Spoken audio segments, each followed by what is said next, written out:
हरे कृष्णा सर्वम कृष्ण अर्पणमस्तु प्रभुपाद की जय गुरु महाराज की जय राधा പവനപുരേശൻ की जय ഓം ശ്രീ മാത്രേ നമഃ ഹര ഹര മഹാദേവ് എല്ലാവർക്കും ഗുരുവായൂർ മഞ്ജരീസിന്റെ വിഷ്ണു സഹസ്രനാമ ക്ലാസ്സിലേക്ക് സ്വാഗതം ഹരേ കൃഷ്ണ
മുകളിൽ നോക്കുന്നത് എ സിയുടെ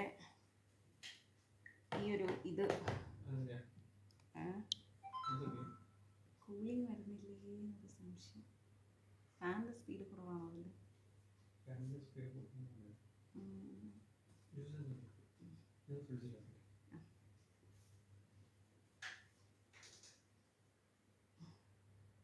കോഴിക്കോട് വന്നില്ല. കോഴിക്കോട് വരണം. ഇന്നലെ ലച്ചുവിൻ്റെ ബർത്ത്ഡേ ആയിരുന്നു. വന്നില്ല, വരണം. ഭയങ്കര ചൂടാന്നേ ചെന്നൈയിൽ. ഈ സാധനം ഇല്ലാണ്ട് പിരിക്കാൻ പറ്റില്ല എന്നൊരവസ്ഥയായി. സ്വസ്ഥമായി ക്ലാസ് എടുക്കാൻ വേണ്ടിയിട്ടാണ് ഇത് വെച്ചത്. പക്ഷേ ഇതാണെങ്കിൽ ഇടയ്ക്കിടയ്ക്ക് കൂളിങ്ങും ശരിയാവുന്നില്ല.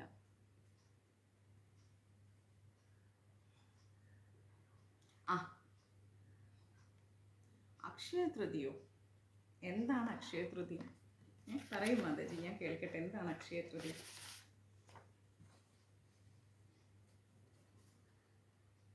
എന്താ ചൂടപ്പത്? ഇനി നോക്കാം എന്താവും നോക്കാം നമുക്ക്, അല്ലേ?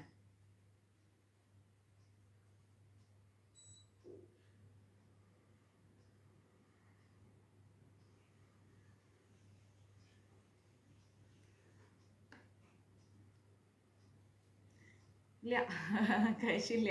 എൻ്റെ ഫുഡ് ഇവിടെ റെഡി ആയിട്ടുണ്ട്. ഇത് വായിക്കാൻ കിട്ടുന്നുണ്ടോ? ഇതാണ് എൻ്റെ കപ്പ്. വായിക്കാൻ കിട്ടുന്നുണ്ടോ? നെവർ എന്താ always remember Krishna, never forget Krishna. ഇതാണ് എൻ്റെ കപ്പ്. എപ്പോഴും കൃഷ്ണനെ ഓർക്കുക, ഒരിക്കലും കൃഷ്ണനെ മറക്കാതിരിക്കുക, അത്രയേ ഉള്ളൂ.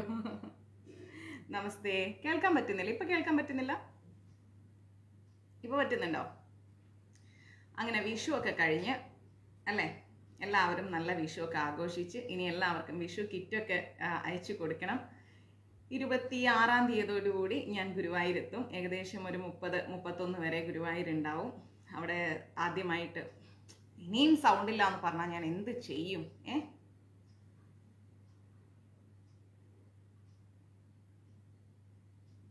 ഇപ്പോഴും ഒന്നും കേൾക്കാൻ പറ്റുന്നില്ല? കേൾക്കുന്നുണ്ടോ?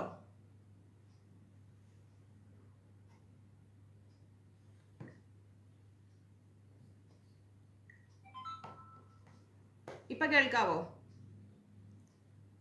ഓക്കെ. അപ്പോൾ അവിടെ ആദ്യമായിട്ടാണ് സ്കന്ദപുരാണം സപ്താഹം ചെയ്യാനായിട്ട് വരുന്നത്. ഭഗവാന്റെ കാരുണ്യം. നമുക്ക് പ്രത്യേകിച്ച് കഴിവുകളൊന്നുമില്ല. നമ്മളെല്ലാവരും ഒരു ബിഗ് സീറോ ആണ്. ഭഗവാന്റെ അദ്ദേഹം എന്തോ തീരുമാനിച്ചു. നമുക്കറിയാവുന്ന അറിവുകൾ നമുക്ക് പകർന്നു കൊടുക്കാം. എല്ലാവരും വരിക, നമുക്ക് കുറച്ച് എല്ലാവർക്കും ഒരുമിച്ചിരുന്ന് കഥകളൊക്കെ കേൾക്കാം അല്ലേ. പിന്നെ മറ്റ് വിശേഷങ്ങൾ പ്രത്യേകിച്ചൊന്നുമില്ല. Guruvayur Manjaris contact number 93 42 49 41. മഞ്ജരീസിൻ്റെ വാട്സപ്പ് ഗ്രൂപ്പിലേക്ക് നിങ്ങൾക്ക് ആഡ് ആവാവുന്നതാണ്. അപ്പോൾ ആഡ് ആവണമെങ്കിൽ എൻ്റെ ഈ നമ്പറിലേക്ക്, മഞ്ജരീസിൻ്റെ ഈ നമ്പറിലേക്ക് എന്താ പറയുക, ഇതൊക്കെ മതി, എനിക്ക് വയറ് ഫുള്ളാവും ഇതൊക്കെ കഴിച്ചാൽ. അപ്പോൾ മഞ്ജരീസിൻ്റെ ഈ വാട്സപ്പ് ഗ്രൂപ്പിലേക്ക് ആഡ് ആവാൻ വേണ്ടിയിട്ട് ഇതിലേക്കൊരു മെസ്സേജ് അയച്ച് തന്നാൽ മതി. ഗ്രൂപ്പിലേക്ക് എക്സിക്യൂട്ടീവ് കമ്മിറ്റി ആഡ് ചെയ്യും. വേറെ വിശേഷങ്ങളൊന്നുമില്ല. സന്തോഷമായിട്ട് പോകുന്നു. 21-ാം തീയതി നമുക്ക് ശ്രീ ശങ്കരാചാര്യ ജയന്തിയാണ്. ആചാര്യനെ എല്ലാവർക്കും അറിയാലോ, അയ്യോ രക്ഷയില്ല. അങ്ങനെ എൻ്റെ ശ്രീ ശങ്കരാചാര്യരെ ഞാൻ ഹൃദയത്തോട് ചേർത്ത് വെച്ച് എൻ്റെ ബുക്ക് മോനപ്പം മുതലാളി എടുത്തുകൊണ്ട് പോയി. ലൈവിൽ പറഞ്ഞതുപോലെ തന്നെ കോട്ടയത്ത് പോയപ്പം എൻ്റെ ബാഗിൽ മുതലാളി പറഞ്ഞു, ബുക്ക് ഉണ്ടാവുമല്ലോ. ഞാൻ പറഞ്ഞു ഉണ്ട്. കുഴപ്പമില്ല, അത് അമ്മു വെച്ചോളൂ എന്ന് പറഞ്ഞു. പാവല്ലേ, ചോദിച്ചപ്പോൾ എനിക്ക് കൊടുക്കാതിരിക്കാൻ പറ്റില്ല. ഇല്ല മുതലാളി വെച്ചോ. അപ്പോൾ അമ്മൂനോ, അതൊക്കെ ഞാൻ അറേഞ്ച് ചെയ്തോളാം, മുതലാളി വെച്ചോളൂ എന്ന് പറഞ്ഞു. അങ്ങനെ മുതലാളി കൊണ്ടുപോയി. അങ്ങനെയൊക്കെയാണ് വിശേഷങ്ങൾ. അപ്പോൾ ഇന്ന് അക്ഷയ തൃതീയയാണ്. എല്ലാവരും സ്വർണം മേടിക്കാനൊക്കെ പോകുന്നുണ്ടോ അക്ഷയ തൃതീയയ്ക്ക്? അക്ഷയ തൃതീയയും സ്വർണവും തമ്മിൽ എന്തെങ്കിലുമൊക്കെ ബന്ധമുണ്ടോ? അറിയാവുന്നവർ കമൻ്റ് ഇട്ടേ. അപ്പം നിങ്ങൾ കമൻ്റ് ഇടേ, ഞാൻ എൻ്റെ ഫുഡ് കഴിക്കാൻ കൂടി ഒരുമിച്ചാവുമല്ലോ. കമൻ്റ് ഇടൂ. 1.5 ലിറ്റർ ഒന്നും പിടിക്കില്ല. അപ്പോൾ മുതലാളി ഓടുന്നു. 1 ലിറ്റർ ഒന്നും ഇല്ല. പക്ഷെ എങ്ങനെയുണ്ട് ഒരു മനുഷ്യൻ? 1.5 ലിറ്റർ ഒന്നും ഇല്ല. ഇതൊരു 1/2 ലിറ്റർ അത്രേ കാണും. 1.5 ലിറ്റർ പറ. എല്ലാവരും സ്വർണം മേടിക്കാനൊക്കെ പോകുന്നുണ്ടോ? അക്ഷയ തൃതീയയും സ്വർണവും തമ്മിൽ എന്തെങ്കിലും ബന്ധമുണ്ടോ? നമ്മൾ ഇന്ററാക്ട് ചെയ്ത് പോകുമ്പോഴല്ലേ ഒരു രസമുള്ളൂ. ഞാൻ മാത്രം ഇവിടെ ഇരുന്ന് പറയുന്നു, നിങ്ങൾ എല്ലാവരും ഇങ്ങനെ നോക്കിയിരിക്കുന്നു, അതൊരു സുഖമില്ല. പറയൂ, അക്ഷയ തൃതീയയും സ്വർണവും തമ്മിൽ എന്തെങ്കിലും ബന്ധമുണ്ടോ?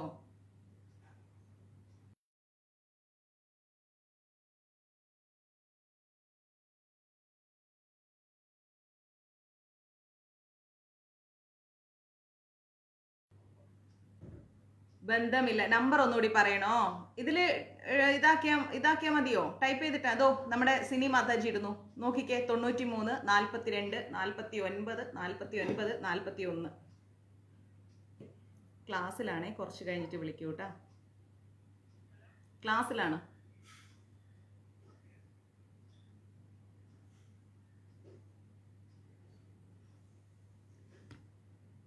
ഒരു 2 ലിറ്ററേ ഉള്ളൂന്ന്. ആഹാ, വന്നിരുന്ന് എന്നെ അങ്ങ് കളിയാക്കുക അല്ലേ? അമ്മ പറയണു അറിയില്ലെന്ന്. അതൊക്കെ വെറുതെ ബിസിനസ്സാണ്. അക്ഷയ തൃതീയ എന്താണെന്ന് അറിയാൻ ആഗ്രഹമുണ്ടോ? അത് കേൾക്കട്ടെ.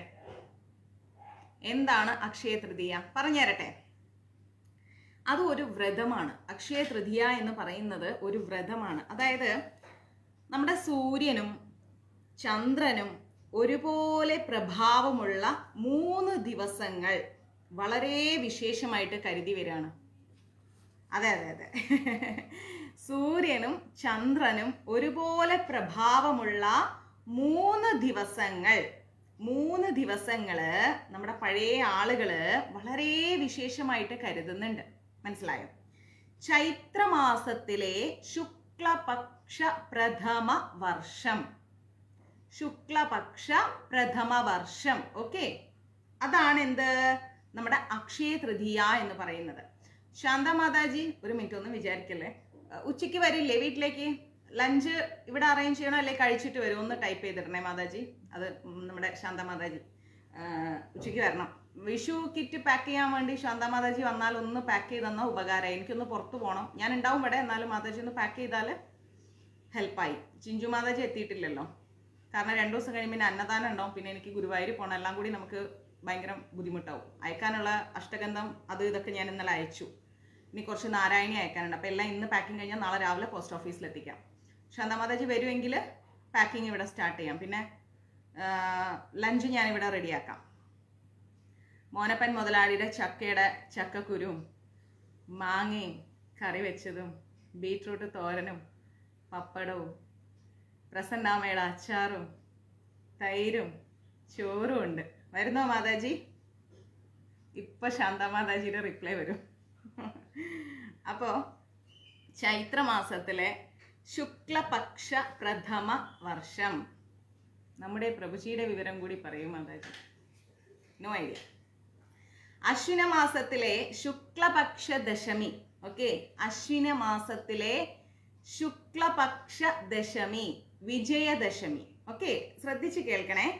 ചൈത്രമാസത്തിലെ ശുക്ലപക്ഷ പ്രഥമ, അതായത് പ്രഥമ എന്ന് പറയുമ്പോൾ നവവർഷം. ഓക്കെ, പുതിയ വർഷം. ഇനി രണ്ടാമത്തത് അശ്വിന മാസത്തിലെ ശുക്ലപക്ഷ ദശമി, വിജയദശമി. ഓക്കെ, ഇനി മൂന്നാമത്തത് വൈശാഖ മാസത്തിലെ ശുക്ലപക്ഷ തൃതീയ. ഇങ്ങനെ 3 കേട്ടോ. വൈശാഖ മാസത്തിലെ ശുക്ലപക്ഷ തൃതീയ, ഇതാണ് അക്ഷയ തൃതീയ എന്ന് പറയുന്നത്. മൂന്ന് തിഥികൾ നോക്കുക: നവവർഷം, വിജയദശമി, അതുപോലെ അക്ഷയ തൃതീയ. അപ്പോൾ വൈശാഖ മാസത്തിലെ ശുക്ലപക്ഷ തൃതീയാണ് ഈ അക്ഷയ തൃതീയ എന്ന് പറയുന്നത്. ക്ലിയർ? അപ്പോൾ നമ്മൾ ഒരു കാര്യം മനസ്സിലാക്കേണ്ടത്, നമുക്ക് എല്ലാ ദിവസങ്ങളിലും നല്ല മുഹൂർത്തവും കാര്യങ്ങളൊക്കെ ഉണ്ട് അല്ലെ? അപ്പോൾ സൂര്യനും ചന്ദ്രനും ഒരേപോലെ പ്രഭാവമുള്ള ഒരു ദിവസമായതുകൊണ്ട് ആ ദിവസത്തിന് ആ ഒരു നല്ല മുഹൂർത്തമായതുകൊണ്ട് നമ്മൾ എന്ത് നല്ല കാര്യങ്ങൾ ചെയ്യാനും നല്ല മുഹൂർത്തമുള്ള ദിവസമാണ് ഇന്ന്. ശുഭമുഹൂർത്തം എന്ന് പറയും. മനസ്സിലായോ? അത് വളരെ ഉത്തമമാണ്. അതുകൊണ്ടാണ് അക്ഷയ തൃതീയയ്ക്ക് എല്ലാവരും സ്വർണം വാങ്ങിച്ചു കഴിഞ്ഞാൽ നല്ല ദിവസമാണ്, അപ്പൊ സ്വർണം മേടിക്കാം, സ്വർണം മേടിച്ചാൽ ഇഷ്ടം പോലെ സ്വർണം വരും. അങ്ങനെ മേടിച്ച് ഇപ്പൊ സ്വർണത്തിന് ഏതാണ്ട് 1 ലക്ഷത്തിന്റെ പുറത്തോട്ട് പോയി. വല്ല ആവശ്യം ഉണ്ടായിരുന്നോ ഇത്? ആവശ്യമില്ലാത്ത പണികളല്ലേ. അപ്പൊ ഒരുപാട് നല്ല സ്വർണം കിട്ടും. ഇതൊരു ഭൗതിക ആസക്തിയാണ് നമുക്ക്. എൻ്റെ ഒരു ക്വസ്റ്റ്യൻ എന്ന് പറഞ്ഞാൽ, നമ്മൾക്ക് ആവശ്യത്തിന് 1 or 2 ആഭരണം. ഇത് എൻ്റെ ഒരു കോൺസെപ്റ്റ് ആണ് കേട്ടോ. ഇല്ലെങ്കിലും കുഴപ്പമില്ല എന്നൊരു മൈൻഡ് സെറ്റിലാണ് ഞാൻ. ആവശ്യത്തിന് നമ്മൾക്കൊരു സ്ത്രീകളാകുമ്പോൾ ഒരു കുഞ്ഞു മാല, ഒരു 2 വള, ഒരു മൂക്കുത്തി, ഒരു കുഞ്ഞു കമ്മല്, ഒരു 2 മോതിരം, ഇതൊരു ഭംഗി, കാലിലൊരു വെള്ളിക്കൊലുസ്. ഇതൊക്കെ എൻ്റെ ഒരു ചിന്താഗതിയാണ്. എല്ലാവരുടെയും ഇങ്ങനെ ആയിക്കൊള്ളണമെന്നില്ല. അപ്പൊ ഇതും ഒരു നല്ല ഭംഗിയാണ്, വലിയ ആലങ്കാരികതയൊന്നുമല്ല. അതിൽ കവിഞ്ഞ് വരുമ്പോൾ എന്തായി? അത് ആർഭാടമായി. ഇനിയിപ്പോൾ ഇതൊന്നും ഇല്ല, ഇത് ഏതൊരു സ്ത്രീയുടെയും ഒരു ആഗ്രഹമാണ് അല്ലെ, ഇത്രയെങ്കിലും നമ്മളൊരു ആഭരണം അണിയുക എന്നുള്ളത്. ഇനിയിപ്പോൾ ഇതില്ല, സാഹചര്യം കൊണ്ട് ഇതില്ല എന്നാണെങ്കിലും അതൊരു വിഷമമുള്ള കാര്യമല്ല. പക്ഷെ ഈ സ്വർണത്തിലാണ് കലി വസിക്കുന്നത് എന്നുള്ളത് നമ്മൾ മറക്കാൻ പാടില്ല. സ്വർണത്തിന്റെയും പണത്തിന്റെയും പേരിലാണ് ലോകത്ത് കൊലപാതകങ്ങളും ബലാത്സംഗങ്ങളും എല്ലാം സംഭവിക്കുന്നത്. മോസ്റ്റ്ലി ഇതെല്ലാം സംഭവിക്കുന്നത് ഇതിന്റെ ഒരു അടിസ്ഥാനപ്പെടുത്തിക്കൊണ്ടാണ്. അപ്പൊ ഈ കലി വസിക്കുന്ന ഈ ഒരു സ്വർണം നമ്മൾ വാങ്ങിക്കൂട്ടിയിട്ട് എന്താണ് പ്രയോജനം? ഇതാണ് എൻ്റെ ഒരു ചിന്താഗതി. അപ്പോൾ ഈ ദിവസം ശുഭമുഹൂർത്തമായതുകൊണ്ട് ധനധാന്യ സമൃദ്ധി വരും എന്ന് കരുതിയിട്ടാണ് ആളുകളെല്ലാം പോയിട്ട് എന്ത് ചെയ്യുന്നത്? സ്വർണം മേടിക്കുന്നത്. അപ്പൊ സൂര്യനും ചന്ദ്രനും ഒരേപോലെ പ്രഭാവമുള്ള ഈ ദിവസം ശുഭകർമ്മങ്ങൾക്ക് ഉത്തമമാണ്. മനസ്സിലായില്ലേ? ശുഭകർമ്മങ്ങൾക്ക് ഉത്തമമാണ് ഈ ഒരു ദിവസം. ഈ ഒരു നമ്മുടെ അക്ഷയ തൃതീയ എന്ന് പറയുന്നത് ഒരിക്കലും ക്ഷയിക്കാത്തത്. അക്ഷയം എന്ന് പറഞ്ഞാൽ ക്ഷയിക്കാത്തത്. അപ്പൊ എന്തൊരു നല്ല കാര്യം നമ്മൾ ഇന്ന് ചെയ്താലും അതൊരിക്കലും ക്ഷയിക്കില്ല, നശിച്ചു പോവില്ല. അതാണ് മനസ്സിലാക്കേണ്ടത്. പിന്നെയോ വൈശാഖ മാസം എന്നറിയപ്പെടുന്നത് എന്താണ്? മാധവ മാസം എന്നാണ് അറിയപ്പെടുന്നത്, അല്ലെ? പുഷ്പങ്ങളും ഫലങ്ങളും എല്ലാം ഒരുപാട് നിറഞ്ഞു നിൽക്കുന്ന വസന്ത ഋതുവിലെ വൈശാഖ മാസം. ഈ മാസത്തിലെ ഒരുപാട് പുഷ്പങ്ങൾ ഉണ്ടാവും, ഒരുപാട് ഫലങ്ങൾ ഉണ്ടാവും, ഫ്രൂട്ട്സ് ഇതെല്ലാം ഒത്തിരി ഉണ്ടാവും, അല്ലെ? വെളുത്ത പക്ഷത്തിലെ തൃതീയ, അതാണ് അക്ഷയ തൃതീയ. ഭഗവാന്റെ അവതാരമായിരിക്കുന്ന പരശുരാമൻ അദ്ദേഹം ജനിച്ചതും ഈ ദിവസത്തിലാണ്. പരശുരാം ജയന്തി കൂടിയാണ് ഇന്ന്. കുറച്ച് കഴിയുമ്പോൾ ഞാനത് ഗ്രൂപ്പിൽ പോസ്റ്റ് ചെയ്യും. അതാ ഞാൻ പറയുന്നത്, നിങ്ങൾ ഗ്രൂപ്പിൽ ആഡ് ആവുകയാണെങ്കിൽ ഒരുപാട് അറിവുകൾ നമ്മുടെ എക്സിക്യൂട്ടീവ് കമ്മിറ്റി വഴി നിങ്ങൾക്ക് അത് ലഭിക്കും, ഒത്തിരി അറിവുകൾ ലഭിക്കും. അപ്പോൾ ഇന്നാണ് ഈ പറയുന്ന പരശുരാം സ്വാമി പോലും, അദ്ദേഹം പോലും അവതരിച്ചിരിക്കുന്നത്. അപ്പോൾ ഇന്ന് പരശുരാം ജയന്തി കൂടിയാണ്. പിന്നെയോ അതുകൊണ്ട് ഇന്ന് പരശുരാമ ജയന്തിയായിട്ട് നമ്മൾ ആചരിക്കുന്നുണ്ട്. പിന്നെയോ നമ്മളുടെ പഴയ ആളുകൾ നമുക്ക് പറഞ്ഞു തന്നതുപോലെ ഗംഗാദേവി സ്വർഗത്തിൽ നിന്ന് ഭൂമിയിലേക്ക് ഇറങ്ങി വന്ന ദിവസവും ഇന്നാണ്. ഗംഗാദേവി സ്വർഗത്തിൽ നിന്ന് ഭൂമിയിലേക്ക് വന്നിരിക്കുന്നതും ഈ ദിവസം തന്നെയാണ്. അതുപോലെ ഭഗവാൻ വേദവ്യാസർ മഹാഭാരതം എഴുതി തുടങ്ങിയതും ഇതേ ദിവസമാണ്. ആലോചിച്ച് നോക്കിക്കേ, ഇതേ ദിവസമാണ് മഹാഭാരതം എഴുതി തുടങ്ങിയതും. പഞ്ചപാണ്ഡവന്മാർക്ക് അക്ഷയപാത്രം ലഭിച്ചതും ഇതേ ദിവസമാണ്. അപ്പൊ ഈ ദിവസത്തിന്റെ പ്രത്യേകത ആലോചിച്ച് നോക്കൂ. അക്ഷയ തൃതീയ എന്ന് പറയുന്ന ഈ ദിവസത്തിന്റെ പ്രത്യേകത, ഉത്തരേന്ത്യയിൽ ഒരുപാട് സ്ഥലങ്ങൾ ഇത് അക്കാബീജ് എന്ന് പറഞ്ഞിട്ടാണ് അവർ സെലിബ്രേറ്റ് ചെയ്യുന്നത്. നമ്മളുടെ ഈ വിഷു, ഓണം പോലെ അവർക്ക് ഇന്നൊരു സെലിബ്രേഷൻ ഡേ ആണ്. ഉത്തർപ്രദേശിലെല്ലാം നോക്കുകയാണെങ്കിൽ കർഷകര് ഒരുപാട് ഇത് വിളവെടുപ്പൊക്കെ തുടങ്ങാൻ വേണ്ടിയിട്ട് ഇങ്ങനെ വിത്ത് വിതയ്ക്കുന്ന ഒരു സമ്പ്രദായം ഉണ്ടല്ലോ, അതൊക്കെ ഈ ദിവസമാണ് അവർ ചെയ്യുന്നത്. അക്ഷയം എന്നാൽ എന്താ അർത്ഥം? ഒരിക്കലും ക്ഷയിക്കാത്തത്, ഒരു കാലത്തും ക്ഷയിക്കാത്തത്. അപ്പൊ ഏതൊരു കർമ്മം ചെയ്താലാണോ അക്ഷയമായ ധനം ലഭിക്കുക, അതിന് വളരെ വിശേഷപ്പെട്ട ദിവസമാണിന്ന്. എന്ത് കാര്യം ചെയ്തിട്ടാണോ നമ്മൾക്ക് ഒരിക്കലും ക്ഷയിക്കാത്ത ഒരു ധനം, ഒരു അനുഗ്രഹം, ധനം എന്ന് പറഞ്ഞാൽ പണം എന്ന് മാത്രം സങ്കല്പിക്കരുത്, നമ്മൾക്ക് എന്താണോ അനുഗ്രഹമായി ലഭിക്കുന്നത് അത് ചെയ്യുന്ന ദിവസമാണിന്ന്. അതാണ് അക്ഷയ തൃതീയ എന്ന് പറയുന്നത്. അപ്പോൾ ഉത്തമ കർമ്മങ്ങൾ ചെയ്യാൻ മറ്റ് വിശേഷപ്പെട്ട ദിവസങ്ങളൊന്നും ഇല്ല എന്ന് ചിന്തിക്കരുത്. ദിവസങ്ങളെല്ലാം ഉണ്ട്, പക്ഷേ ഇന്ന് സൂര്യനും ചന്ദ്രനും ഭയങ്കരമായിരിക്കുന്ന പ്രഭാവമുള്ള, ഒരുപോലെ പ്രഭാവമുള്ള ദിവസമാണ്. അപ്പൊ ഗംഗാദേവി ഇറങ്ങി വന്ന ദിവസമാണ് സ്വർഗത്തിൽ നിന്ന്, പരശുരാം സ്വാമി വന്ന ദിവസമാണ്, മഹാഭാരതം എഴുതി തുടങ്ങിയ ദിവസമാണ്, അക്ഷയപാത്രം ലഭിച്ച ദിവസമാണ്. അങ്ങനെ നിരവധി നിരവധി നിരവധി പുണ്യമായിരിക്കുന്ന കാര്യങ്ങൾ, നമുക്ക് ഒരിക്കലും മറക്കാൻ പാടില്ലാത്ത പുണ്യമായ കാര്യങ്ങൾ നടന്ന ദിവസമാണിന്ന്. അതുകൊണ്ടാണ് ഈ ദിവസത്തിന് ഇത്രയും പ്രാധാന്യം. അതിന്റെ അടിസ്ഥാനം സ്വർണം വാങ്ങുക എന്നുള്ളതല്ല. ഓക്കെ, ഇനി എന്താന്ന് വെച്ച് കഴിഞ്ഞാല് അക്ഷയ ധനം എല്ലാവർക്കും അത് വേണം, വേണ്ടാന്ന് ആരും പറയണ്ട. എല്ലാവർക്കും ധനം വേണം. ധനം ഉണ്ടെങ്കിലേ നമുക്ക് അരിയും സാധനങ്ങളും മിനിമം അത്രയെങ്കിലും വാങ്ങിക്കാൻ പറ്റൂ, ഇല്ലെങ്കിൽ വീട്ടിന് വാടക കൊടുക്കാൻ പറ്റൂ, കറണ്ട് ബില്ല് കൊടുക്കാൻ പറ്റൂ. ഇതെല്ലാം നമ്മുടെ അടിസ്ഥാനപരമായ ആവശ്യങ്ങളാണ്. ഇതെല്ലാം മാറ്റി നിർത്തിയിട്ട് നമുക്കൊരിക്കലും എന്താ പറയാ, ഭക്തി എന്ന് പറഞ്ഞ് നടക്കാൻ പറ്റില്ല. അത് ജീവിതത്തിൽ നിന്നുള്ള ഒളിച്ചോടലാണ്. അതൊരിക്കലും ചെയ്യാൻ പാടില്ല. നമ്മൾ നമ്മളായി ജീവിക്കുക, അതാണ് ഞാൻ അന്നും ഇന്നും നിങ്ങളോട് എല്ലാവരോടും പറയുന്നത്. നമ്മൾ നമ്മളായി ജീവിക്കുക. നമുക്ക് സുഹൃത്തുക്കൾ വേണം, തമാശ വേണം, കളി വേണം, ചിരി വേണം, മക്കൾ വേണം, നമ്മുടെ കുടുംബം, സന്തോഷം, നമ്മുടെ ജോലി എല്ലാം വേണം നമ്മുടെ ജീവിതത്തിൽ, അല്ലേ? നമ്മൾ നമ്മളായി ജീവിക്കുക. അങ്ങനെ ജീവിക്കുമ്പോൾ നമുക്ക് ഭക്തിയിൽ വരാൻ സാധിക്കും. അതർവൈസ് നമ്മൾ ജീവിതത്തിൽ നിന്ന് ഒളിച്ചോടാൻ എടുത്തണിയുന്ന ഒരു മറയാവരുത് ഭക്തി. അത് തെറ്റാണ്. 2026 നിന്നുകൊണ്ട്, ഞാൻ ഈ മഞ്ജരീസിന്റെ ക്ലാസ് എന്ന് സ്റ്റാർട്ട് ചെയ്തോ അന്ന് തൊട്ട് പറയുന്നുണ്ട്, 2026, അതായത് അന്ന് 26 പറയുന്നില്ല, അന്ന് 4 വർഷം മുമ്പേയുള്ള വർഷമാണ് പറഞ്ഞത്. അപ്പൊ ഈ വർഷത്തിൽ നിന്നുകൊണ്ട് നമ്മൾ ഭക്തി പ്രാക്ടീസ് ചെയ്യണം. അതേന്നും പറഞ്ഞ് നമ്മൾ നിൽക്കരുത്. ഭഗവാൻ കൃഷ്ണൻ നമ്മളെ അതാണ് പഠിപ്പിക്കുന്നത്, അല്ലെ? അദ്ദേഹം ഗോകുലം മേച്ച് നടന്നിരുന്നു, ഗോപികമാരുടെ കൂടെ കളിച്ചു ചിരിച്ചു നടന്നിരുന്നു, രാധാറാണിയെ പ്രണയിച്ചിരുന്നു, അദ്ദേഹം രുക്മിണി ദേവിയുടെ ഭർത്താവായി ജീവിച്ചിരുന്നു, നല്ല അച്ഛന്റെ അമ്മയുടെയും മകനായി ജീവിച്ചിരുന്നു, എല്ലാ മേഖലയിലും അദ്ദേഹം ഉണ്ടായിരുന്നു, അല്ലെ? കാളിയനെ കൊന്നിരുന്നു, അടിയും പിടിയും ബഹളവും കളിയും ചിരിയും തമാശയും എല്ലാ മേഖലയിലും അദ്ദേഹത്തിന്റെ കയ്യൊപ്പ് ഉണ്ടായിരുന്നു. സോ നമ്മുടെ ജീവിതവും അത് തന്നെയാണ്. എല്ലാ രീതിയിലുള്ള കളിയും ചിരിയും തമാശയും ആനന്ദവും വേദനയും സുഖവും ദുഃഖവും എല്ലാം സമ്മിശ്രമാണ് ജീവിതം എന്ന് പറയുന്നത്. ഒരിക്കലും എവിടെ പോയി ഇരുന്നിട്ട് നമ്മൾ ജപിച്ചുകൊണ്ടിരുന്നാൽ നമ്മൾ ഭക്തിയിൽ ഉയരും എന്ന് പറഞ്ഞു കഴിഞ്ഞാൽ എനിക്ക് അതിനോട് പൊരുത്തപ്പെടാൻ കഴിയില്ല, ഞാൻ അതിനോട് പൊരുത്തപ്പെടുകയില്ല. മനസ്സിലായോ? അപ്പൊ അതുകൊണ്ട് തന്നെ നമ്മൾ ഏതൊരു ദിവസമാണോ ഒരിക്കലും ക്ഷയിക്കാത്ത ഒരു കാര്യം ചെയ്യുന്നത്, അതിന്റെ അനുഗ്രഹം നമുക്ക് ലഭിക്കും. ആ ദിവസമാണ് ഈ ദിവസം. ഓക്കെ, അപ്പോ അതിനു വേണ്ടിയിട്ട് നമ്മൾ ഏത് കർമ്മങ്ങളാണ് അനുഷ്ഠിക്കേണ്ടത്? 3 കർമ്മങ്ങൾ നമ്മൾ അനുഷ്ഠിക്കണം ജീവിതത്തിൽ. ആ 3 കർമ്മങ്ങൾ എന്ന് പറഞ്ഞു കഴിഞ്ഞാൽ ദാനം, തപസ്, യജ്ഞം. ഈ 3 കർമ്മങ്ങൾ നിർബന്ധമായും ഇന്നേ ദിവസം നമ്മൾ അനുഷ്ഠിച്ചിരിക്കണം. ഒന്ന് ദാനം, ഒന്ന് തപസ്, ഒന്ന് യജ്ഞം.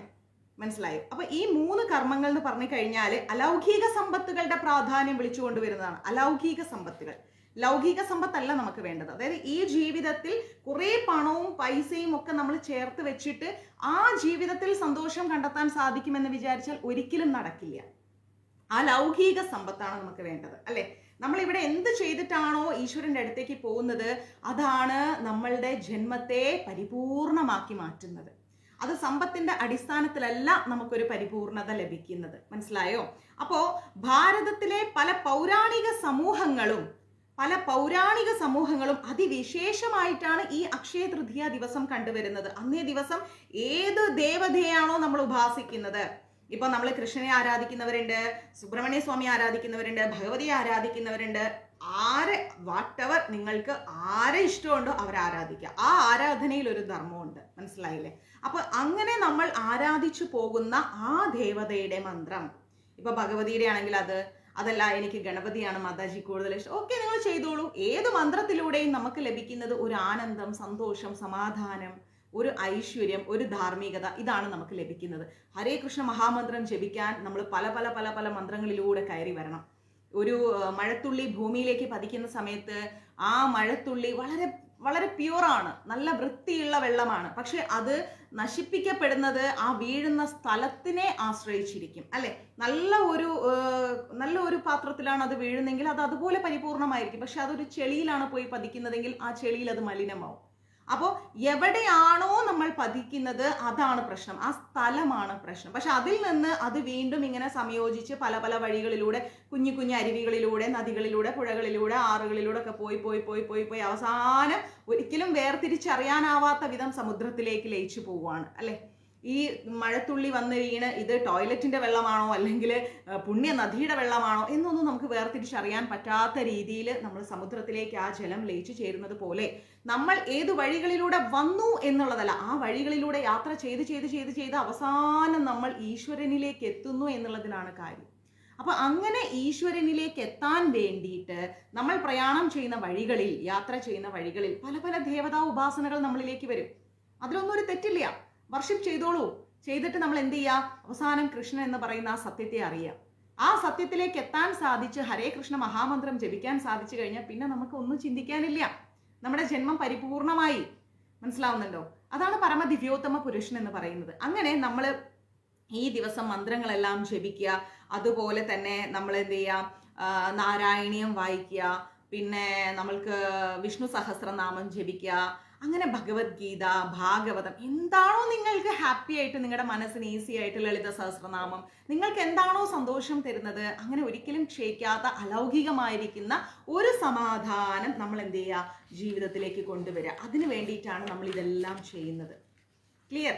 അപ്പോൾ നമ്മൾ ഇതൊക്കെ ചെയ്ത് വ്രതമനുഷ്ഠിച്ച് പുണ്യമൊക്കെ ലഭിച്ച് ഈ ദിവസം നമ്മളിപ്പം ആരാണോ ഭഗവാനെ ആരാധിക്കുന്നത് അവർക്ക് ഒരിക്കലും ക്ഷയിക്കാത്ത ഒരു ആനന്ദം ലഭിക്കും.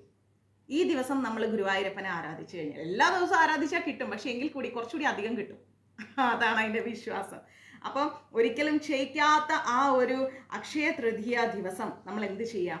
ഭഗവാനെ നമ്മൾ ആരാധിക്കുക. അല്ലാതെ സ്വർണം വാങ്ങുന്നതിൻ്റെ പിന്നിലേക്ക് നമ്മൾ ഓടരുത്. ഇനി വാങ്ങിക്കഴിഞ്ഞാലോ അത് ഇല്ലാത്തവന്റെ മുമ്പിൽ കൊണ്ടുപോയിട്ട് കാണിച്ച് എൻ്റെ ഭർത്താവ് എനിക്ക് അക്ഷയ തൃതീയ ദിവസം വാങ്ങിച്ചു തന്നതാണ്, നോക്കൂന്ന് പറഞ്ഞിട്ട് ദൈവത്തോർത്തിട്ട് ഞാൻ കാല് പിടിച്ച് പറയുന്നു, ഇല്ലാത്തവന്റെ മുമ്പിൽ കൊണ്ടുപോയി കാണിക്കരുത്. ഇത് അഹങ്കാരമാണ്. സർവ്വതും നശിക്കാൻ ഇതൊരു കാരണമാണ്.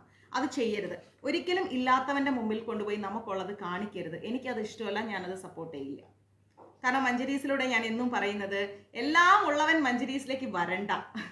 എന്തെങ്കിലുമൊക്കെ ഇല്ലാത്തവർ വരും, എനിക്ക് അവരെയാണ് വേണ്ടത്. ഉള്ളവന് ഉള്ളതിൻ്റെ ആ ഒരു സന്തോഷത്തിൽ അവരങ്ങ് ജീവിച്ചു പോട്ടെ. ഇല്ലാത്തവർ, ജീവിതത്തിൽ ദുഃഖം അനുഭവിക്കുന്ന, കഷ്ടപ്പെടുന്ന, ഒറ്റപ്പെട്ടു പോയി എന്ന് തോന്നുന്ന, വേദന അനുഭവിക്കുന്നുണ്ടോ, മഞ്ജരീസിലേക്ക് വാ, നമ്മളിവിടെ ഉണ്ട്. ഇവരെയാണ് എനിക്ക് വേണ്ടത്, ഉള്ളവരെ എനിക്ക് ആവശ്യമില്ല. ഓക്കെ, അപ്പോൾ നമ്മൾ എന്ത് ചെയ്യുക? നിങ്ങൾ എന്തെങ്കിലുമൊക്കെ അങ്ങനെ കിട്ടിക്കഴിഞ്ഞാൽ, പുതിയ വസ്ത്രമോ അല്ലെങ്കിൽ പുതിയ ആഭരണങ്ങളോ എന്തെങ്കിലും കിട്ടിക്കഴിഞ്ഞാൽ അത് മറ്റുള്ളവരെ കാണിച്ച് അവരുടെ ഉള്ളിൽ ഒരു വേദന സൃഷ്ടിക്കുന്നത് ചെയ്യാൻ പാടില്ല. അല്ലെങ്കിൽ പിന്നെ നിങ്ങൾ കാണിക്കുമ്പോൾ അത് അവർക്കും കൂടി ഷെയർ ചെയ്യാനുള്ള ഒരു മനോഭാവം ഉണ്ടായിരിക്കണം, എങ്കിൽ നിങ്ങൾ കാണിച്ചോളൂ. പക്ഷെ അല്ലാണ്ട് ഒരിക്കലും അത് ചെയ്യാൻ പാടില്ല. ഓക്കെ, അങ്ങനെ കിട്ടിയിട്ടുണ്ടെങ്കിൽ നിങ്ങൾ വെച്ചോളൂ വീട്ടിൽ. അങ്ങനെ തൊട്ടപ്പുറത്തുള്ള വീട്ടിൽ കൊണ്ടേ കാണിക്കുക അല്ലെങ്കിൽ അങ്ങനെയൊന്നും ചെയ്യുക, അതൊന്നും ഞാൻ അംഗീകരിക്കില്ല. എനിക്കതിനൊന്നും താല്പര്യമില്ല. വളരെ സിമ്പിളായിട്ട് നമുക്ക് ജീവിക്കാൻ സാധിച്ചാൽ അത് ഏറ്റവും ഭംഗിയായിരിക്കും. ഓക്കെ, അപ്പോൾ അതിന് നമ്മൾ പറയുന്ന ഒരു വഴിയാണ് ശരണാഗതി എന്ന് പറയും. അങ്ങനെയുള്ള ഒരു ജീവിതത്തെ നമ്മൾ എന്താ പറയുക? ശരണാഗതി എന്ന് പറയും. എന്താണ് ശരണാഗതി? ഒന്ന് എനിക്ക് ഒറ്റ ലൈനിൽ മെസ്സേജ് ഇടൂ. ശരണാഗതി എന്താണ്?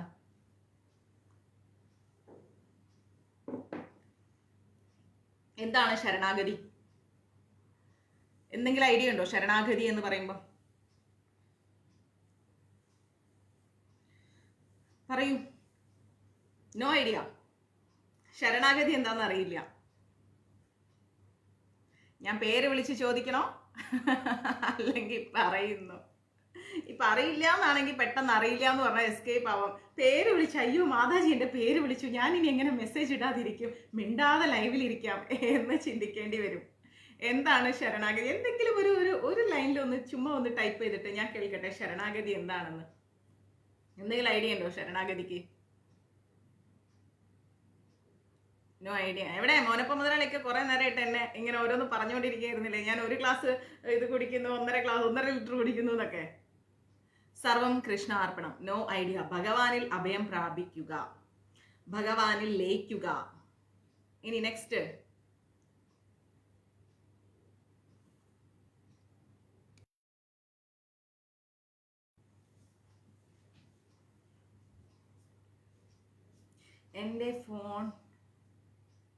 എൻ്റെ ഫോൺ ഗ്രണപ്ലെറ്റ് ആണ്. ലളിത ജീവിതം. വേതാ ഭഗവാൻ ക്ലോസ് ചെയ്. ഇവിടെ വന്ന് ചെയ്യാൻ പറയും വിനുവേട്ടാ. അറിയില്ല. ഓക്കെ, വിട്ടേക്കു. ഞാൻ പറയാം. ഭഗവാനിൽ അഭയം പ്രാപിക്കുക. കറക്റ്റ് ആണ്. അപ്പൊ ആധ്യാത്മിക ജീവിതത്തില് ശ്രദ്ധിച്ചു കേട്ടോളൂ. ആധ്യാത്മിക ജീവിതത്തില് ശരണാഗതി എന്ന് പറയുന്നത് ഒരു വെറും വാക്കല്ല, വളരെ ഇമ്പോർട്ടൻ്റ് ആയിട്ടുള്ള വാക്കാണ് ശരണാഗതി എന്ന് പറയുന്നത്. ഇതറിയാത്തവർ പലരും പല വഴിക്ക് ഭക്തിയെ വളച്ചൊടിക്കുന്നുണ്ട്. തെറ്റാണത്. ഭക്തി എന്ന് പറഞ്ഞു കഴിഞ്ഞാൽ നമ്മളൊരു കാവ്യ വസ്ത്രമൊക്കെ ഇട്ട് നമ്മൾ കുറേ വേറെ ഒരു തലത്തില് സമൂഹത്തിൽ നിന്ന് മാറ്റി നിർത്തുന്ന രീതിയിലുള്ള ഒരു ജീവിതം നയിക്കുന്നതിനെ ഒരിക്കലും ഭക്തി എന്ന് ഞാൻ പറയില്ല. മനസ്സിലായി? ഭക്തി എന്ന് പറഞ്ഞാൽ അത് ഹൃദയത്തിലുണ്ടായിരിക്കേണ്ടതാണ്. മനസ്സിലാവുന്നുണ്ടോ? ഭക്തി ഹൃദയത്തിലാണ് വേണ്ടത്. നിങ്ങൾക്ക് ഭക്തി ഉണ്ട് എന്നും പറഞ്ഞിട്ട് നിങ്ങൾ ഒരിക്കലും 10 പേര് കണ്ടു കഴിഞ്ഞാൽ അയ്യോ അത് ഭയങ്കര ഭക്തിയിലാണ് എന്ന് പറയുന്ന ഒരു പ്രഹസനമായിട്ട് ഭക്തിയെ മാറ്റരുത്. തെറ്റാണത്. നിങ്ങൾ നിങ്ങളായി ജീവിക്കുക. ആ ജീവിതത്തിലൂടെ ശരണാഗതിയിലേക്ക് എങ്ങനെ എത്താം? അതായത് അഹങ്കാരത്തെ മുഴുവനും ഒഴിവാക്കിയിട്ട് പൂർണ്ണമായി ഭഗവാനിൽ സമർപ്പണം ചെയ്യുന്ന അവസ്ഥയെ ശരണാഗതി എന്ന് പറയുന്നു. നമ്മളിലുള്ള ഞാനെന്ന ഭാവത്തെ, അഹങ്കാരത്തെ, ധിക്കാരം എന്ന് പറയുന്ന മനോഭാവത്തെ എല്ലാം എടുത്തങ്ങ് ബാസ്ക്കറ്റിലിട്ടിട്ട് പൂർണ്ണമായി ഭഗവാനിൽ സമർപ്പണം ചെയ്യുക. അപ്പൊ എന്തായി? ശരണാഗതി എന്ന് പറയുന്ന വഴിയിലേക്കായി. അതായത് നമ്മൾ എത്ര ജപം ചെയ്യുന്നു. അപ്പോൾ ചിലപ്പോൾ പറയാറുണ്ട് 16 മാല ജപിക്കുക. കറക്റ്റാണ് പ്രഭുപാജി പറഞ്ഞത്, 16 മാല നമ്മൾ ജപിക്കണം. അപ്പൊ ഇത് ജപിച്ച് തീർക്കണമല്ലോ എന്ന് ഓർത്തുകൊണ്ട് ഹരേ കൃഷ്ണ കൃഷ്ണ കൃഷ്ണ ഹരേ ഹരേ, ഹരേ രാം രാം രാം ഹരേ ഹരേ എന്നും പറഞ്ഞ് ഇങ്ങനെ വായ കൊണ്ട് ഇങ്ങനെ കണ്ടിന്യൂസ് ജപിക്കുകയും നമ്മുടെ ചിന്തകളും മനസ്സും ഒക്കെ പല പല വഴിക്ക് പോവുകയും ചെയ്യുമ്പോൾ അതൊരിക്കലും ഒരു ജപമല്ല. അത് ജപമേ അല്ല. അതെന്തോ ഒന്ന് ചെയ്തു തീർക്കാനുള്ള ഒരു വ്യഗ്രതയാണ്. അത് നമുക്ക് വേണ്ട. പിന്നെയോ ഞാൻ ചെയ്യുന്നു എന്നൊരു അഹങ്കാരവും ചില വ്യക്തികൾക്കുണ്ടാവും. ഞാൻ 16 മാല ജപിക്കുന്നുണ്ട്, നിങ്ങൾ ജപിക്കുന്നുണ്ടോ? നിങ്ങൾ ജപിക്കുന്നില്ല, ജപമില്ല എന്നൊന്നും നമ്മൾ ആരെയും പോയിന്റ് ഔട്ട് ചെയ്യരുത്. ഇപ്പൊ നിങ്ങൾ പലരും ചെയ്യുന്ന കാര്യം എനിക്ക് ചെയ്യാൻ പറ്റില്ല. സീരിയസ്ലി നിങ്ങൾക്ക് ഒത്തിരി കാര്യങ്ങൾ ചെയ്യുന്നുണ്ടാവാം, എനിക്കത് ചെയ്യാൻ സാധിക്കുന്നുണ്ടാവില്ലായിരിക്കും. ചിലപ്പോൾ ഞാൻ ചില കാര്യങ്ങൾ ചെയ്യുന്നത് നിങ്ങൾക്ക് ചെയ്യാൻ പറ്റിയിട്ടുണ്ടാവില്ല. സോ അങ്ങനെ ഉണ്ടാവുമ്പം എല്ലാവരും ഇവിടെ തുല്യരാണ്. ഒന്നിന്റെയും അടിസ്ഥാനത്തിൽ നമ്മൾ ആരെയും വേർതിരിച്ച് കാണാൻ പാടില്ല. അതും നമ്മൾ മനസ്സിലാക്കുക. മനുഷ്യൻ മനുഷ്യനായി ജനിച്ച് അവന് ഓരോ മേഖലകളിൽ അവന് സ്വതന്ത്രമായി പ്രവർത്തിക്കാനുള്ള ചിന്തകളും ബുദ്ധിയൊക്കെ ഈശ്വരൻ നൽകിയിട്ടുണ്ട്. അതിനനുസരിച്ച് അവർ ഉയരട്ടെ. അവസാനം എല്ലാവരും ഈശ്വരനിലേക്ക് തന്നെയാണ് എത്തുന്നത്. മഴവെള്ളത്തിന്റെ കാര്യം പറഞ്ഞതുപോലെ. അപ്പോ അതുകൊണ്ട് ഞാൻ എന്ന് പറയുന്ന ആ ചിന്തയെ കൊണ്ടുപോയി ബാസ്ക്കറ്റിൽ ഇട്ടിട്ട് പൂർണ്ണമായി ഭഗവാനിൽ സമർപ്പിതമായി കഴിഞ്ഞാൽ അത് ശരണാഗതിയായി. പിന്നെയോ നമ്മൾ എത്ര ജപം ചെയ്തിട്ടും ധ്യാനിച്ചിട്ടും ഞാൻ ചെയ്യുന്നു എന്ന ആ അഹങ്കാരം ഉള്ള കാലം വരെ മായയുടെ കെട്ടുപാടിൽ നിന്ന് നമുക്ക് മോചിക്കപ്പെടാൻ കഴിയില്ല. ഞാൻ ചെയ്യുന്നുണ്ട് എന്ന ഭാവം ഉള്ള കാലം വരെ മായയിൽ നിന്ന് നമുക്ക് ഒരിക്കലും പുറത്തു വരാൻ കഴിയില്ല. നമ്മൾ ചെയ്യുന്ന കർമ്മങ്ങൾ കൊണ്ട് നമുക്ക് ഒരിക്കലും ഈശ്വരനെ നേടാൻ കഴിയില്ല. അതും മനസ്സിലാക്കുക. ത്രിവേണിയമ്മ ഒത്തിരി നാളെ ലൈവിൽ കണ്ടിട്ട്, നമ്മൾ ചെയ്യുന്ന കർമ്മം കൊണ്ട് നമുക്കൊരിക്കലും ഈശ്വരനെ നേടാൻ കഴിയില്ല. സത്യമായ കാര്യമാണ്. പിന്നെ എങ്ങനെയാ നമുക്ക് ഈശ്വരനെ കിട്ടുക? അദ്ദേഹത്തിന്റെ കൃപ കൊണ്ട്. നമ്മൾ എന്തെല്ലാം കർമ്മം ചെയ്താലും ആ കർമ്മത്തിന്റെ അടിസ്ഥാനത്തിൽ ഈശ്വരൻ നമ്മളിലേക്ക് വരില്ല. നമ്മൾ ചെയ്യുന്ന കർമ്മത്തിന്റെ അടിസ്ഥാനത്തിലല്ല ഭഗവാൻ നമ്മളെ ചേർത്ത് പിടിക്കുന്നത്. അദ്ദേഹത്തിന്റെ കാരുണ്യം കൊണ്ട്, അദ്ദേഹത്തിന് നമ്മളോട് ദയ തോന്നണം, ഒരു സ്നേഹ വാത്സല്യം തോന്നണം. ആ വാത്സല്യം തോന്നുന്ന രീതിയിലുള്ള ധാർമ്മിക ജീവിതം നമ്മൾ നയിക്കുകയാണെങ്കിൽ നിശ്ചയമായിട്ടും ഈശ്വരൻ നമ്മളിലേക്ക് വരും. അവിടെയാണ് നമ്മൾ മനസ്സിലാക്കേണ്ടത്. ആ ഒരു കൃപ കൊണ്ട് മാത്രമേ ഈശ്വരനിലേക്ക് എനിക്ക് അടുക്കാൻ സാധിക്കൂ, അദ്ദേഹം വിചാരിച്ചാൽ മാത്രമേ എനിക്ക് അദ്ദേഹത്തിലേക്ക് അടുക്കാൻ സാധിക്കുന്നു എന്ന ഒരു തിരിച്ചറിവാണ് ശരണാഗതിയുടെ ആദ്യത്തെ പടി. മനസ്സിലായോ? ആദ്യത്തെ സ്റ്റെപ്പ് അതാണ്. പിന്നെയോ അപ്പോൾ അതുപോലെ നമുക്ക് ആ ഒരു പ്രപഞ്ച സത്യമായിരിക്കുന്ന ഭഗവതി അതിനുള്ളൊരു വാതിൽ നമുക്ക് തുറന്നു തന്നിട്ടില്ലെങ്കിൽ നമ്മൾ ഒരിക്കലും എവിടെ എത്തിപ്പെടില്ല. അപ്പൊ ഞാനെന്ന ഭാവമാണ് ആദ്യം കൊണ്ടുപോയിട്ട് എന്ത് ചെയ്യേണ്ടത്? വേസ്റ്റിലേക്ക് ഇടുന്നത്. നമ്മുടെ എല്ലാ ഭാരങ്ങളും, നമ്മൾ കാലങ്ങളായി ജന്മമെടുത്ത് ചെയ്തു പോയ എല്ലാ സമസ്ത അപരാധങ്ങളുടെയും തെറ്റുകുറ്റങ്ങളുടെയും എല്ലാം ആ ഒരു ഭാണ്ഡക്കെട്ട്, ആ ഒരു ഭാരം, നമ്മളുടെ ചുമലിലിരിക്കുന്ന ഭാരം, അത് ഭഗവാൻ താങ്ങുന്നുണ്ട്, അത് അദ്ദേഹം കാണുന്നുണ്ട്, എനിക്ക് അതിനുള്ള ഒരു ആശ്വാസം അദ്ദേഹം നൽകും എന്ന ഒരു ചിന്താഗതിയിലേക്ക് നമ്മൾ വന്നു കഴിഞ്ഞാൽ പിന്നെ നമ്മൾ ഒന്നിനെക്കുറിച്ചും ചിന്തിക്കേണ്ട. ഈശ്വരൻ നമ്മുടെ കൂടെയുണ്ട്, ഭഗവാൻ നമ്മുടെ കൂടെയുണ്ട്. അതിന് ഒരു വേഷം കെട്ടുകളുടെ ആവശ്യമില്ലെന്നാണ് ഞാൻ പറയണത്. ഒരു തരത്തിലുള്ള വേഷം കെട്ടുകളും വേണ്ട. മനസ്സിലായില്ലേ? ഒന്ന് നമ്മൾ ഇങ്ങനെയൊന്ന് തല കുനിക്കാൻ പഠിക്കുക, ഒന്ന് ഈ കൈകൾ കൂപ്പാൻ പഠിക്കുക, ഒന്ന് മറ്റൊരാളെ നോക്കി മനസ്സുകൊണ്ട് ചിരിക്കാൻ പഠിക്കുക, ഹൃദയം കൊണ്ട് ചിരിക്കാൻ പഠിക്കുക. എങ്കിൽ നമ്മൾ ശരണാഗതിയുടെ ആ ഒരു വഴിയിലേക്ക് എത്തി. മനസ്സിലായോ? നമസ്തേ നമസ്തേ. നമ്മൾ ശരണാഗതിയുടെ വഴിയിലേക്ക് എത്തി. അല്ലാതെ ഞാൻ എന്ന ഭാവം, എന്നെ തുടരുത്, ഞാൻ ഭക്തിയിലാണ്, നിങ്ങളൊക്കെ ഭക്തി ഇല്ലാത്ത കാറ്റഗറിയാണ്, ജപിക്കാത്തവരാണ്, നിങ്ങൾക്ക് അങ്ങനെ, ഇതൊന്നും ഒരു നല്ല ഒരു ശരണാഗതിയുടെ വഴിയിലുള്ള ഒരു വ്യക്തിയുടെ ലക്ഷണങ്ങളേ അല്ല. ശരണാഗതിയിലേക്കാണ് നമ്മൾ ശരണം പ്രാപിക്കുക ഈശ്വരനെ. അദ്ദേഹം തീരുമാനിക്കട്ടെ നമ്മളെ സ്വീകരിക്കണോ വേണ്ടേ എന്നുള്ളത്.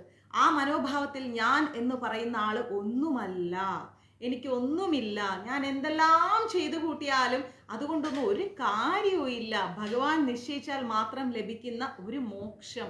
ആ ദയക്കായി വളരെ ലാളിത്യത്തോടുകൂടി നമ്മൾ എന്ത് ചെയ്യുക? സമർപ്പണം ചെയ്തു നിൽക്കുക. എല്ലാം ഭഗവാന്റെ ഇഷ്ടം പോലെ എന്ന മനോഭാവം വളർത്തിയെടുക്കുക. മനസ്സിലായോ? അതാണ് ശരണാഗതി എന്ന് പറയുന്നത്. അപ്പോൾ ശരണാഗതിയും അക്ഷയ തൃതീയ ഒക്കെ മനസ്സിലായില്ലേ? ഇതാണ് ശരണാഗതി, അക്ഷയ തൃതീയ. ഇനി ആരും സ്വർണം വാങ്ങാനൊന്നും ഓടണ്ട.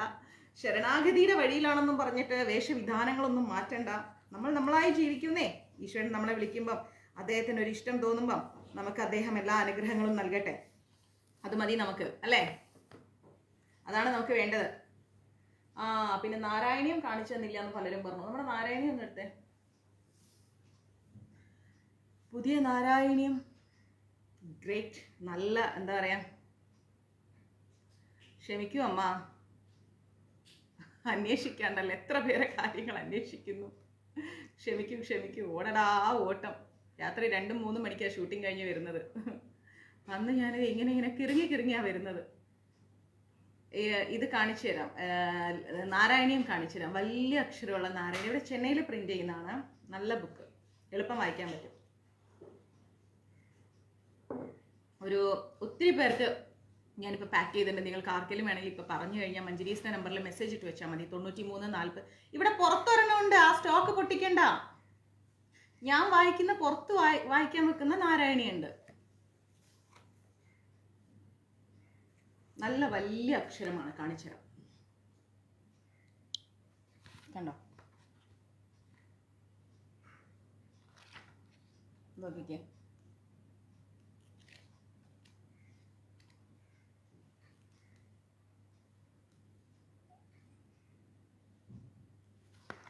ഇത് മലയാളത്തിലെ നല്ല വലിയ അക്ഷരമുള്ള നാരായണീയം ഞാൻ നിങ്ങൾക്ക് ക്ലാസ് എടുത്തുതരാം.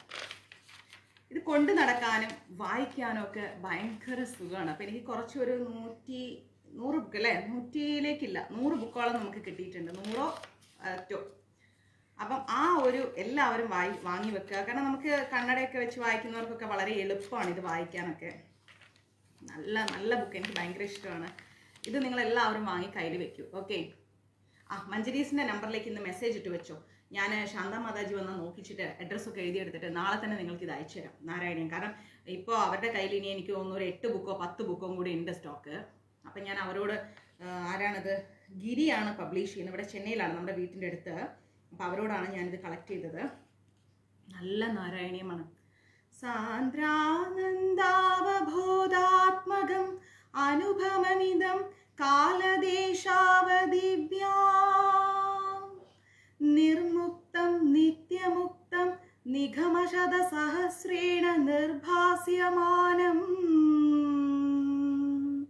അസ്പഷ്ടം ദൃഷ്ടമാത്രേ പുനരുരു പുരുഷാർത്ഥാത്മകം ബ്രഹ്മതത്വം തത്താവത് ബാധി സാക്ഷാത് ഗുരുപവനപുരേ ഹന്തഭാഗ്യം ജനാനാം. ഇതെല്ലാവരും വായിച്ചു വെക്കണം കേട്ടോ. എനിക്ക് ഭയങ്കര ഇഷ്ടമായി ഈ ബുക്ക്. അതുകൊണ്ട് തന്നെ എപ്പോഴും എൻ്റെ കയ്യിൽ ഈ ബുക്ക് ഉണ്ടാവും. നിങ്ങളെല്ലാവരും വാങ്ങുക, വായിക്കുക. അക്ഷരത്തെറ്റുകളൊക്കെ സംഭവിച്ചോട്ടെ, ഒരു കുഴപ്പമില്ല. ഗുരുവായൂരപ്പൻ തന്നെയാണ് മരപ്രഭു, അമരപ്രഭു. അതുകൊണ്ട് ഒന്ന് കൊണ്ടും വിഷമിക്കേണ്ട. വാങ്ങുക, വായിക്കുക, ഭഗവാന് സമർപ്പണം ചെയ്യുക. നാരായണീയം ക്ലാസ് എടുത്തരാം, വിഷ്ണു സഹസ്രനാമം കഴിയട്ടെ കേട്ടോ. അപ്പോൾ ഇത് നല്ലോണം ഞാൻ മാറ്റി വെക്കാം മോനപ്പം മുതലാളി. എല്ലാവരും വായിക്കൂ കേട്ടോ. നമുക്ക് മഞ്ജരീസിലേക്ക് മെസ്സേജ് ഇട്ട് വെച്ചോളൂ, ഞാൻ നിങ്ങൾക്ക് അയച്ചു തരാം. അഡ്രസ്സൊക്കെ ഇട്ട് വെച്ചോളൂ. ക്ലിയർ? അപ്പം നമ്മുടെ വിഷ്ണു സഹസ്രനാമം എത്രാമത്തെ ശ്ലോകമാണ് നമ്മൾ പഠിച്ചത് ഇതുവരെ? അതും കൂടി പറയൂ. എത്രാമത്തെ ശ്ലോകം?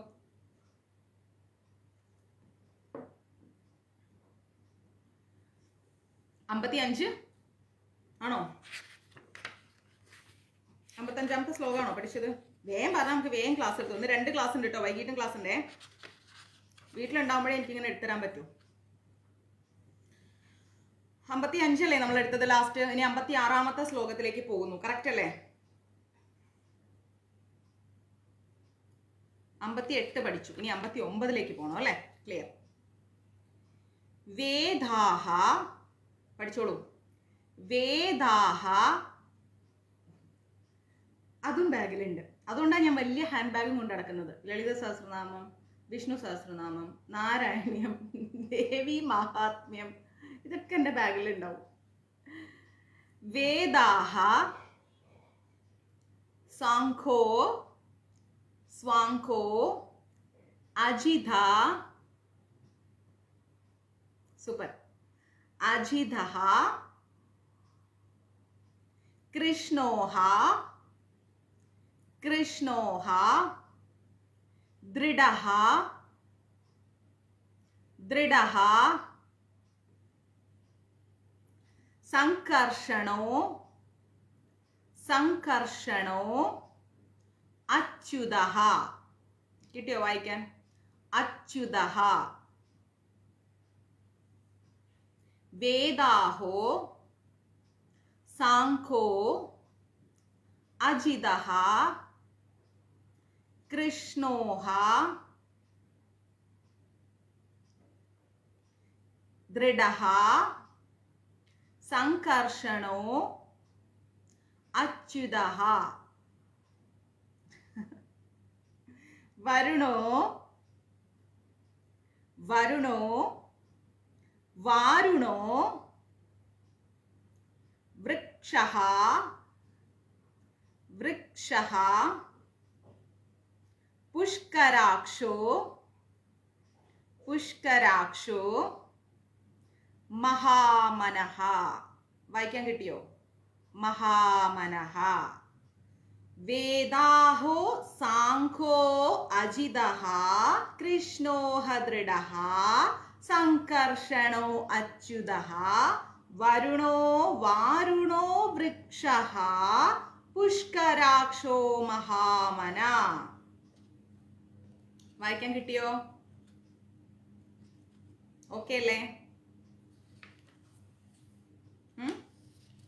അതിന്റെ അർത്ഥം എന്ന് പറഞ്ഞു കഴിഞ്ഞാൽ വിധാനം ചെയ്യുന്നവൻ, അതായത് സൃഷ്ടി ചെയ്യുന്നവൻ. എളുപ്പം പറ, രചന, സൃഷ്ടി ചെയ്യുന്നവൻ ആരാണ്? ഭഗവാൻ. അതുകൊണ്ട് ഭഗവാനെ നമ്മൾ വേദാഹ എന്ന് പറയുന്നു. ഇനിയോ സാംഘോ, അതായത് കാര്യങ്ങൾ ചെയ്യുന്നതിൽ സ്വയം അംഗമായവൻ. എന്ത് കാര്യം ഈ ഭൂമിയിൽ ചെയ്യുന്നുണ്ടെങ്കിലും ആ കാര്യങ്ങളിലെല്ലാം ഭഗവാന്റെ കയ്യൊപ്പുണ്ട് അല്ലെ. അതുകൊണ്ടാണ് സാംഘോ എന്ന് പറയുന്നത്. ഭഗവാൻ ഇല്ലാതെ ഒരു കാര്യവും ഈ ഭൂമിയിൽ നടക്കുന്നില്ല, എല്ലാം അദ്ദേഹത്തിന്റെ തീരുമാനത്തിലാണ് നടക്കുന്നത്. അതുകൊണ്ടാണ് ഭഗവാനെ സാംഘോ എന്ന് പറയുന്നത്. പിന്നെയോ അജിതഹ, അജിതഹ എന്ന് പറഞ്ഞാൽ ആരാലും ജയിക്കാൻ കഴിയാത്തവൻ. ഭഗവാനെ പോയി തോൽപ്പിക്കാൻ ആരെങ്കിലും വിചാരിക്കുന്നുണ്ടോ? നടക്കില്ല. ആരെ കൊണ്ടും ഭഗവാനെ തോൽപ്പിക്കാൻ കഴിയില്ല. അതായത് ആരാലും ജയിക്കാൻ കഴിയാത്തവൻ, ഭഗവാൻ മാത്രമേ ജയിച്ചു നിൽക്കൂ. അദ്ദേഹമാണ് ഏറ്റവും ടോപ്പ്, പരമ ദിവ്യോത്തമ പുരുഷൻ. മനസ്സിലായോ? അഖില കോടി ബ്രഹ്മാണ്ട നായകൻ. അപ്പം ആരാലും ജയിക്കാൻ സാധിക്കാത്തവൻ, അതാണ് അജിതഹ എന്ന് പറയുന്നത്. കൃഷ്ണ, അജിതഹ കൃഷ്ണോ എന്ന് പറഞ്ഞത് കൃഷ്ണദ്വൈപായന രൂപമെടുത്തവൻ. നമ്മൾ പഠിച്ചിട്ടുണ്ടല്ലോ, കൃഷ്ണദ്വൈപായന രൂപമെടുത്തവൻ. അതുകൊണ്ടാണ് ഭഗവാൻ കൃഷ്ണ എന്നിവിടെ അഭിസംബോധന ചെയ്യുന്നത്. ദൃഢഹ, ദൃഢഹ എന്ന് പറഞ്ഞാൽ സ്വരൂപ സാമർഥ്യാദികൾക്ക് ഒരിക്കലും കുറവില്ലാത്തവൻ. ഭഗവാന്റെ സ്വരൂപത്തിനും സാമർഥ്യത്തിനൊന്നും ഒരു കുറവുമില്ല. അനേകായിരം സ്വരൂപങ്ങളുണ്ട് ഭഗവാന്, അനേകായിരം ലീലകളുണ്ട്, കോടാനുകോടി ലീലകൾ. ഏത് ഭാവത്തിൽ, ഏത് നിറത്തിൽ, എവിടെ, എങ്ങനെ, എപ്പോ, ഏത് രീതിയിൽ വേണമെങ്കിലും അദ്ദേഹം രൂപവും ഭാവവും എല്ലാം മാറ്റി ധർമ്മത്തെ പുനഃസ്ഥാപിക്കും. മനസ്സിലാവുന്നുണ്ടോ? അപ്പൊ അതുകൊണ്ട് ഭഗവാന് ദൃഢഹ എന്ന് പറയുന്നു. പിന്നെയോ സംഘർഷണോച്യുത, സംഘർഷണോച്യുത, സംഘർഷണോച്യുത എന്ന് പറഞ്ഞു കഴിഞ്ഞാൽ സംഹാര സമയത്ത് ഒരുമിച്ച് എല്ലാ പ്രജകളെയും ആകർഷിക്കുന്നവനും സ്വരൂപത്തിൽ നിന്ന് പതിതാതനാകാത്തവനും. അതായത് സംഹാര സമയം നമ്മൾ പഠിച്ചിട്ടുണ്ട്. 4 യുഗങ്ങൾ കഴിയുമ്പോൾ ഈ യുഗങ്ങളെല്ലാം തീർന്നു കഴിഞ്ഞു കഴിഞ്ഞാൽ എല്ലാം പ്രളയത്തിലേക്ക് പോകും. അതാണ് സംഹാര സമയം എന്ന് പറയുന്നത്. ആ സംഹാര സമയത്ത് എല്ലാ പ്രജകളും അദ്ദേഹത്തിലേക്ക് പോകും. അത് മനുഷ്യനല്ല, ജീവാത്മാക്കൾ എല്ലാവരും അദ്ദേഹത്തിലേക്ക്. അതുകൊണ്ടാണ് സംഘർഷണോച്യുത എന്ന് പറയുന്നത്. സർവവും അദ്ദേഹത്തിലേക്ക്, ആ സ്വരൂപത്തിലേക്ക് ലയിച്ചു ചേരും. മനസ്സിലാവും? അതാണ് സംഘർഷണോച്യുത. പിന്നെന്താ പറയണത്? വരുണഹ, വരുണഹ. ഇവിടെ വേദോ സാംഘോ ജിതഹ കൃഷ്ണോഹ ദൃഢഹ സംഘർഷണോ അച്യുത. ഓക്കെ, ഇനി വരുണോ. വരുണോ എന്ന് പറഞ്ഞു കഴിഞ്ഞാൽ തൻ്റെ രശ്മികളെ സംവരണം ചെയ്യുന്നവൻ. ആ രശ്മികളൊക്കെ എവിടെന്നാ വരുന്നത്? ഭഗവാനിൽ നിന്ന് തന്നെ. എല്ലാ തരത്തിലുള്ള രശ്മികളും, നമ്മൾ ഈ കാണുന്ന പ്രകാശമെല്ലാം നമ്മൾ വിചാരിക്കും അയ്യോ ഇത് സൂര്യനാണ് പ്രകാശം. ഈ സൂര്യൻ എവിടെയാണത്? ഭഗവാന്. അപ്പൊ ആ ചൂടും തണുപ്പും മഴയും കാറ്റും വെളിച്ചവും ഇരുട്ടും എല്ലാം അദ്ദേഹത്തിൽ നിന്നാണ് വരുന്നത്. സർവ്വരശ്മികളും അദ്ദേഹത്തിൽ നിന്നാണ് വരുന്നത്. അതുകൊണ്ടാണ് ഭഗവാനെ നമ്മൾ വരുണഹ എന്ന് വിളിക്കുന്നത്. അപ്പൊ വരുണദേവൻ വേറെ, ഭഗവാൻ വേറെ, അങ്ങനെയൊന്നുമില്ല. എല്ലാം ഒന്ന് തന്നെ. ഭഗവാനിലാണ് എല്ലാം സംക്ഷിപ്തമായിരിക്കുന്നത്. മനസ്സിലാവുന്നുണ്ടോ? ഇനി വാരുണഹ, വാരുണഹ, വരുണന്റെ പുത്രന്മാരായിരിക്കുന്ന വസിഷ്ഠനോ അഗസ്ത്യനോ ആയിരിക്കുന്നവൻ. വരുണന്റെ പുത്രന്മാരാരാണ്? അഗസ്ത്യൻ, അതുപോലെ വസിഷ്ഠൻ. അപ്പൊ ഇവര് രണ്ടുപേരും ആരിൽ നിന്ന് വന്നാണ്? ഭഗവാനിൽ നിന്ന് വന്നത്. വ്യാസ മഹർഷി. അപ്പൊ ഇവര് രണ്ടുപേരും ആരിൽ നിന്നാ വന്നത്? ഭഗവാനിൽ നിന്ന്. അപ്പൊ ഈ പറയുന്ന വരുണൻ ആരാ? ഭഗവാൻ. അഗസ്ത്യൻ ആരാ? ഭഗവാൻ. വസിഷ്ഠൻ ആരാ? ഭഗവാൻ. അപ്പൊ അതുകൊണ്ട് ഈ രണ്ടുപേരും ഭഗവാനിൽ നിന്ന് വന്നതുകൊണ്ട് ഹര ഹര മഹാദേവ്, ഹരേ കൃഷ്ണ പ്രഭുജി, ധന്വന്തരണം. അപ്പൊ ഈ രണ്ടു പേരും ആരിൽ നിന്ന് വന്നു? ഭഗവാനിൽ നിന്ന് വന്നു. അതുകൊണ്ട് ഭഗവാനെ നമ്മൾ എന്തെന്ന് വിളിക്കുന്നു? വാരുണഹ എന്ന് വിളിക്കുന്നു. വാരുണഹ എന്ന് വിളിക്കുന്നു. ഓക്കെ, ഇനി വൃക്ഷഹ. വൃക്ഷഹ എന്ന് പറഞ്ഞാൽ വൃക്ഷത്തെ പോലെ ഇളകാതെ നിൽക്കുന്നവൻ. വൃക്ഷം ഭയങ്കരം അടിയുറപ്പോട് കൂടിയാണ്. ഈ പാൽമരം, അരയാല്, പേരാല്, അത്തി, ഇത്തി ഒക്കെ നോക്കുകയാണെങ്കിൽ ഇങ്ങനെ ഭയങ്കരമായിട്ട് സ്ട്രോങ് ആയിട്ട് നിൽക്കും. ഏത് കാറ്റിലും മഴയത്തും ഇങ്ങനെ വൃക്ഷം ഇങ്ങനെ അടി പതറാതെ നിൽക്കും അല്ലെ. അതുകൊണ്ട് വൃക്ഷഹ എന്ന് പറയുന്നുണ്ട്. വൃക്ഷഹ എന്ന് പറഞ്ഞു കഴിഞ്ഞാൽ എന്താണ്? ഭഗവാൻ തന്നെയാണ് വൃക്ഷഹ എന്ന് പറയുന്നത്. മനസ്സിലായില്ലേ? അപ്പൊ ആ വൃക്ഷഹ എന്ന് ഭഗവാനെ അഭിസംബോധന ചെയ്യുന്നത് അടിപതറാതെ നിൽക്കുന്നത് കൊണ്ടാണ്. പുഷ്കരാക്ഷഹ, പുഷ്കരാക്ഷഹ, ഹൃദയമാകുന്ന പുഷ്കരത്തിൽ, പുഷ്കരം എന്ന് പറഞ്ഞാൽ താമര, ഹൃദയമാകുന്ന താമരയിൽ ചിത് സ്വരൂപം കൊണ്ട് പ്രകാശിക്കുന്നവൻ. നമ്മുടെ ഹൃദയത്തിലെ ഒരു താമരയായി സങ്കല്പിച്ചിട്ട് ആ ഹൃദയത്തിൽ ഭഗവാൻ അങ്ങ് കുടികൊള്ളുകയാണെങ്കിൽ ആഹഹ, എന്തൊരു മനോഹാരിത അല്ലെ. ആ ഹൃദയത്തിൽ ഭഗവാൻ അങ്ങ് നിറഞ്ഞു തുളുമ്പി നിൽക്കുമ്പോൾ നമുക്ക് കിട്ടുന്ന ഒരു ആനന്ദം. ഭഗവാൻ നമ്മുടെ ഹൃദയത്തിൽ ഉണ്ടെങ്കിൽ പിന്നെ നമുക്ക് ചുറ്റുമുള്ളതൊന്നും തട്ടത്തിന്മറയത്തിൽ പറഞ്ഞ പോലെ കാണാൻ പറ്റൂല. ആ ഒരു തിരുമുഖ ദർശനം മാത്രം അത്രയും നമുക്ക് സർവ്വത്തിലും കാണാൻ പറ്റും. അപ്പൊ നമുക്ക് എന്താണ്, ആരോടും ദേഷ്യമില്ല, വാശിയില്ല, വെറുപ്പില്ല, മത്സരമില്ല, ഒന്നുമില്ല. നമ്മൾ ആരെയും കോപ്പി ചെയ്യേണ്ട, കോപ്പി പേസ്റ്റ് ചെയ്യേണ്ട. നമ്മൾ നമ്മളായിട്ട് മുന്നോട്ട് പോവുക. നമ്മൾ എന്താണോ അത്, മറ്റുള്ളവർക്ക് എന്തുണ്ട് ഏതില്ല അത് നമ്മളുടെ ഒരു കോൺസെപ്റ്റേ അല്ല. ഇല്ലാത്തവനെ സഹായിക്കുക, അവർക്കുള്ളതെല്ലാം എനിക്ക് വേണം എന്ന ചിന്തയേ നമുക്ക് വേണ്ട. നമ്മൾ നമ്മളായി ഈശ്വരനെ പ്രാർത്ഥിച്ച്, സ്മരിച്ച്, ജപിച്ച്, വായിച്ച്, ധ്യാനിച്ച്, എല്ലാ സങ്കടങ്ങളും ആ തൃപാദങ്ങളിൽ സമർപ്പിച്ച്, എത്ര വേദനകളും ദുരിതങ്ങളും ഉണ്ടെങ്കിലും ആ തൃപാധാര കമലങ്ങളിൽ അത് സമർപ്പിച്ചിട്ട് ഗുരുവായൂരപ്പ എന്നൊരു നാമത്തോടു കൂടി മുന്നോട്ട് പോകാം. അതിൽ കവിഞ്ഞ ഒരു മാത്സര്യ ബുദ്ധിയും നമുക്ക് വേണ്ട ജീവിതത്തിൽ, ഒരു പ്രതികാര ബുദ്ധിയും നമുക്ക് വേണ്ട ജീവിതത്തിൽ, അല്ലെ? പ്രതികാരമെല്ലാം ഈശ്വരൻ്റേത്. നമ്മൾക്ക് എന്ത് പ്രതികാരം, നമ്മൾക്ക് എന്ത് മാത്സര്യ ബുദ്ധി? നമ്മൾ മത്സരിച്ചിട്ട് എവിടെ എത്താൻ? എവിടെ എത്തൂല. നമ്മളെ കൊണ്ട് എന്ത് സാധിക്കുമോ അത്. ആ രീതിയിൽ നമ്മൾ സമർപ്പണ മനോഭാവത്തോടു കൂടി, ശരണാഗതിയോടുകൂടി മുന്നോട്ട് പോവുക. ഇപ്പോൾ ഞാൻ പറയുന്ന ശരണാഗതി എന്ന വാക്കിന്റെ അർത്ഥം നിങ്ങൾക്ക് എല്ലാവർക്കും മനസ്സിലായിട്ടുണ്ടാവും, അല്ലേ? അപ്പൊ അതാണ് പുഷ്കരാക്ഷ, ഹൃദയമാകുന്ന താമരയിൽ ചിത് സ്വരൂപം കൊണ്ട് പ്രകാശിക്കുന്നവൻ. ഭഗവാൻ നമ്മുടെ ഹൃദയത്തിൽ ഇങ്ങനെ അദ്ദേഹത്തിന്റെ ആ ഒരു ഇഷ്ടം കൊണ്ട്, അദ്ദേഹത്തിനോടുള്ള ആ ഒരു ഇഷ്ടം, ആ ഒരു സ്നേഹം, ആ ഒരു ഭക്തി കൊണ്ട് സ്വയം അദ്ദേഹം നമ്മളുടെ ആ ഹൃദയ താമരത്തിൽ ഇങ്ങനെ പ്രകാശിച്ചു കൊണ്ടിരിക്കുകയാണ്. മഹാമനഹ, മഹാമനഹ. എന്താണ് മഹാമനഹ എന്ന് പറഞ്ഞാൽ? സൃഷ്ടിസ്ഥിതി സംഹാരാദികൾ മനസ്സുകൊണ്ട് ചെയ്യുന്നവൻ. ഇറങ്ങി വന്നിട്ട് സൃഷ്ടിക്കുകയും ഇറങ്ങി വന്നിട്ട് നിലനിർത്തുകയൊന്നും ചെയ്യണം. മനസ്സുകൊണ്ട് ഭഗവാൻ മനസ്സിലൊന്ന് ചിന്തിക്കുമ്പോഴേക്കും സൃഷ്ടിയും സ്ഥിതിയും സംഹാരവും ഒക്കെ നടക്കുകയാണ്. മനസ്സിലാവുന്നുണ്ടോ? നമ്മളെ പോലെ ഇവിടുന്ന് അവിടം വരെ പോയാലേ നമുക്ക് ആ സാധനം എടുക്കാൻ പറ്റും. അല്ലെങ്കിൽ നമ്മൾ മറ്റാരെയും വെച്ചിട്ട് അവരെ കൊണ്ട് എടുപ്പിക്കണം. അങ്ങനത്തെ മാൻ പവർ ഒന്നും ഭഗവാന് വേണ്ട. ഭഗവാൻ ഒരു ദൃഷ്ടി മതി, ഒന്ന് മനസ്സിലൊന്ന് ചിന്തിച്ചാൽ മതി. അദ്ദേഹം എന്താണോ അത് അദ്ദേഹം പ്രവർത്തിച്ചിരിക്കും. അപ്പൊ അങ്ങനെയുള്ള ആ ഭഗവാനെയാണ് നമ്മൾ മഹാമനഹ എന്ന് വിളിക്കുന്നത്. മനസ്സുകൊണ്ട് എന്ത് ചെയ്യുന്നു? സൃഷ്ടിസ്ഥിതി സംഹാരങ്ങൾ ചെയ്യുന്നു. അതുകൊണ്ട് മഹാമനഹ എന്ന് പറയുന്നു. ക്ലിയർ? വിധാനം, അതായത് പ്രപഞ്ച സൃഷ്ടി ചെയ്തുകൊണ്ട്, കാര്യങ്ങൾ ചെയ്യുന്നതിൽ അംഗമായിക്കൊണ്ട്, അതായത് ആളായിക്കൊണ്ട്, അതിൽ ഭഗവാന്റെ കയ്യൊപ്പ് ചാർത്തിക്കൊണ്ട്, ആരാലും ജയിക്കാൻ കഴിയാതെ കൃഷ്ണദ്വൈപായന രൂപമെടുത്തുകൊണ്ട്, സ്വരൂപ സാമാർത്ഥ്യതകൾക്ക് ഒരിക്കലും കുറവില്ലാതെ, സംഹാര സമയത്ത് ഒരുമിച്ച് എല്ലാ പ്രജകളെയും ഉൾക്കൊണ്ടുകൊണ്ട്, അദ്ദേഹത്തിന്റെ രശ്മികളെ സംവരണം ചെയ്തുകൊണ്ട്, വരുണന്റെ മക്കളായിരിക്കുന്ന വസിഷ്ഠനോ അഗസ്ത്യനോ ആയി മാറിക്കൊണ്ട്, വൃക്ഷത്തെ പോലെ ഇളകാതെ നിന്നുകൊണ്ട്, ഹൃദയമാവുന്ന താമരയിൽ അദ്ദേഹം പ്രകാശിച്ചുകൊണ്ട്, സൃഷ്ടിസ്ഥിതി സംഹാരങ്ങൾ മനസ്സുകൊണ്ട് ചെയ്യുന്ന ആ സാക്ഷാൽ ഗുരുവായൂരപ്പന്റെ തൃപാദങ്ങളിൽ നമുക്ക് നമസ്കരിക്കാം. ക്ലിയർ? അപ്പൊ നമുക്ക് 59ാമത്തെ ശ്ലോകം കഴിഞ്ഞു. വേദാ സ്വാംഘോ അജിത കൃഷ്ണോ ദൃഢഃ സംകർഷണോ അച്യുതഃ. ഒന്നുകൂടി വായിക്കൂ.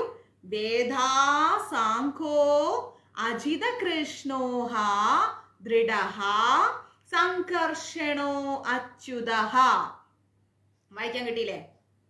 വരുണോ വാരുണോ വൃക്ഷഃ പുഷ്കരാക്ഷോ മഹാമനഃ.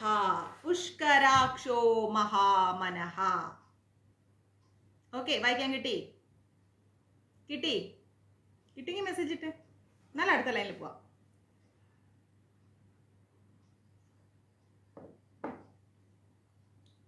കിട്ടി?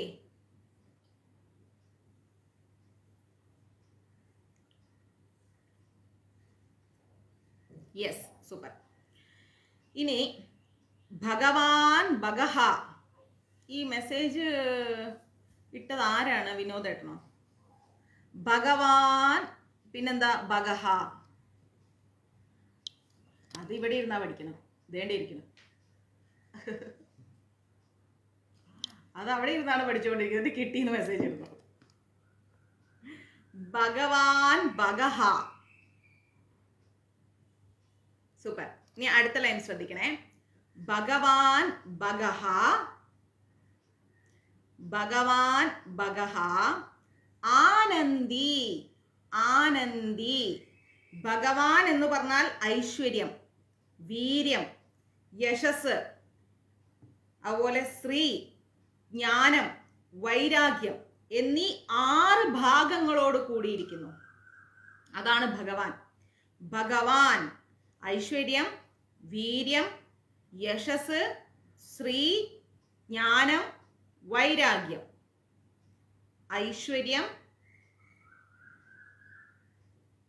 മോനപ്പ മുതലാളി ഹായ് വിനോദ് കേട്ടോ. ഐശ്വര്യം, വീര്യം, ബിന്ദുമോറങ്ങാണോ നോക്കിക്കേ, യശസ്, ശ്രീ, ജ്ഞാനം, വൈരാഗ്യം. ഇങ്ങനെ 6 ഭഗങ്ങളോട് കൂടിയിരിക്കുന്നതാണ് ഭഗവാൻ. അത് ഇങ്ങനെയുള്ള 6 ഭഗങ്ങളോട് കൂടിയതുകൊണ്ട് ഭഗവാനെ ഭഗവാൻ എന്ന് വിളിക്കുന്നു.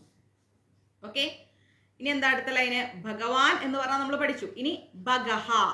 ഭഗഹ എന്ന് പറഞ്ഞാൽ സംഹാരകാലത്ത് ഐശ്വര്യം മുതലായവയെ ഹനിക്കുന്നവൻ. സംഹാരകാലത്ത് എല്ലാം ഭഗവാനിലേക്ക് ലയിച്ച് ചേർത്തി ഐശ്വര്യത്തെ പോലും ഹനിക്കുന്നവൻ. അതാണ് ഭഗഹ. ഭഗഹ. ഓക്കെ, അപ്പോൾ 6 ഭഗങ്ങളോട് കൂടിയിരിക്കുന്നവനെ ഭഗവാൻ എന്ന് വിളിക്കുന്നു. ആ 6 ഭഗങ്ങൾ എന്ന് പറഞ്ഞാൽ ഐശ്വര്യം, വീര്യം, യശസ്, ശ്രീ, ജ്ഞാനം, വൈരാഗ്യം. ഇങ്ങനെ 6 ഭഗങ്ങളോട് കൂടിയിരിക്കുന്ന ഭഗവാൻ സംഹാരകാലത്ത് ഐശ്വര്യം അടക്കമുള്ളവയെ ഹനിക്കുന്നത് കൊണ്ട് ഭഗവാനെ നമ്മൾ എന്ത് വിളിക്കുന്നു? ഭഗഹ എന്ന് വിളിക്കുന്നു. ഭഗഹ. പിന്നെയോ അടുത്തത് ആനന്ദി. ഭഗവാൻ ഭഗഹ ആനന്ദി. ആനന്ദി എന്ന് പറഞ്ഞാൽ എന്താണ്? സമ്പൽ സമൃദ്ധൻ, എപ്പോഴും സന്തോഷവാനായിരിക്കുന്നവൻ, സുഖസ്വരൂപൻ. ഇതാണ് ആനന്ദി എന്ന് പറഞ്ഞു കഴിഞ്ഞാൽ. ഭഗവാൻ ഭഗഹ ആനന്ദി. 60ാമത്തെ ലൈനാണ് കേട്ടോ പഠിക്കുന്നത്. ഭഗവാൻ എന്ന് പറഞ്ഞാൽ 6 ഭഗങ്ങളോട് കൂടിയിരിക്കുന്നവനെ ഭഗവാൻ എന്ന് വിളിക്കുന്നു. ഐശ്വര്യം, വീര്യം, യശസ്, ശ്രീ, ജ്ഞാനം, വൈരാഗ്യം. ഇങ്ങനെ 6 ഭഗങ്ങളോട് കൂടിയിരിക്കുന്ന ഭഗവാൻ ഭഗഹ ആയി മാറുന്നു. ഭഗഹ എന്ന് പറഞ്ഞു കഴിഞ്ഞാൽ സംഹാരകാലത്ത് ഐശ്വര്യം അടക്കമുള്ളവയെ ഹനിക്കുന്നത് കൊണ്ട് ഭഗഹ എന്ന് വിളിക്കുന്നു. ഇനി ഭഗവാൻ ഭഗഹ ആനന്ദി. സുഖസ്വരൂപമായിരിക്കുന്ന സമ്പൽ സമൃദ്ധമായിരിക്കുന്നത് കൊണ്ട് ഭഗവാനെ ആനന്ദി എന്ന് വിളിക്കുന്നു. വനമാലി ഹലായുധ. വനമാലി ഹലായുധ. വനമാലി എന്ന് പറഞ്ഞാൽ പഞ്ചഭൂത തന്മാത്രങ്ങളാകുന്ന വൈജയന്തിമാല ധരിക്കുന്നവൻ. വൈജയന്തിമാല എപ്പോഴും ഭഗവാൻ ധരിക്കുന്നുണ്ട്. അതായത് പഞ്ചഭൂത തന്മാത്രകളാകുന്ന വൈജയന്തിമാല.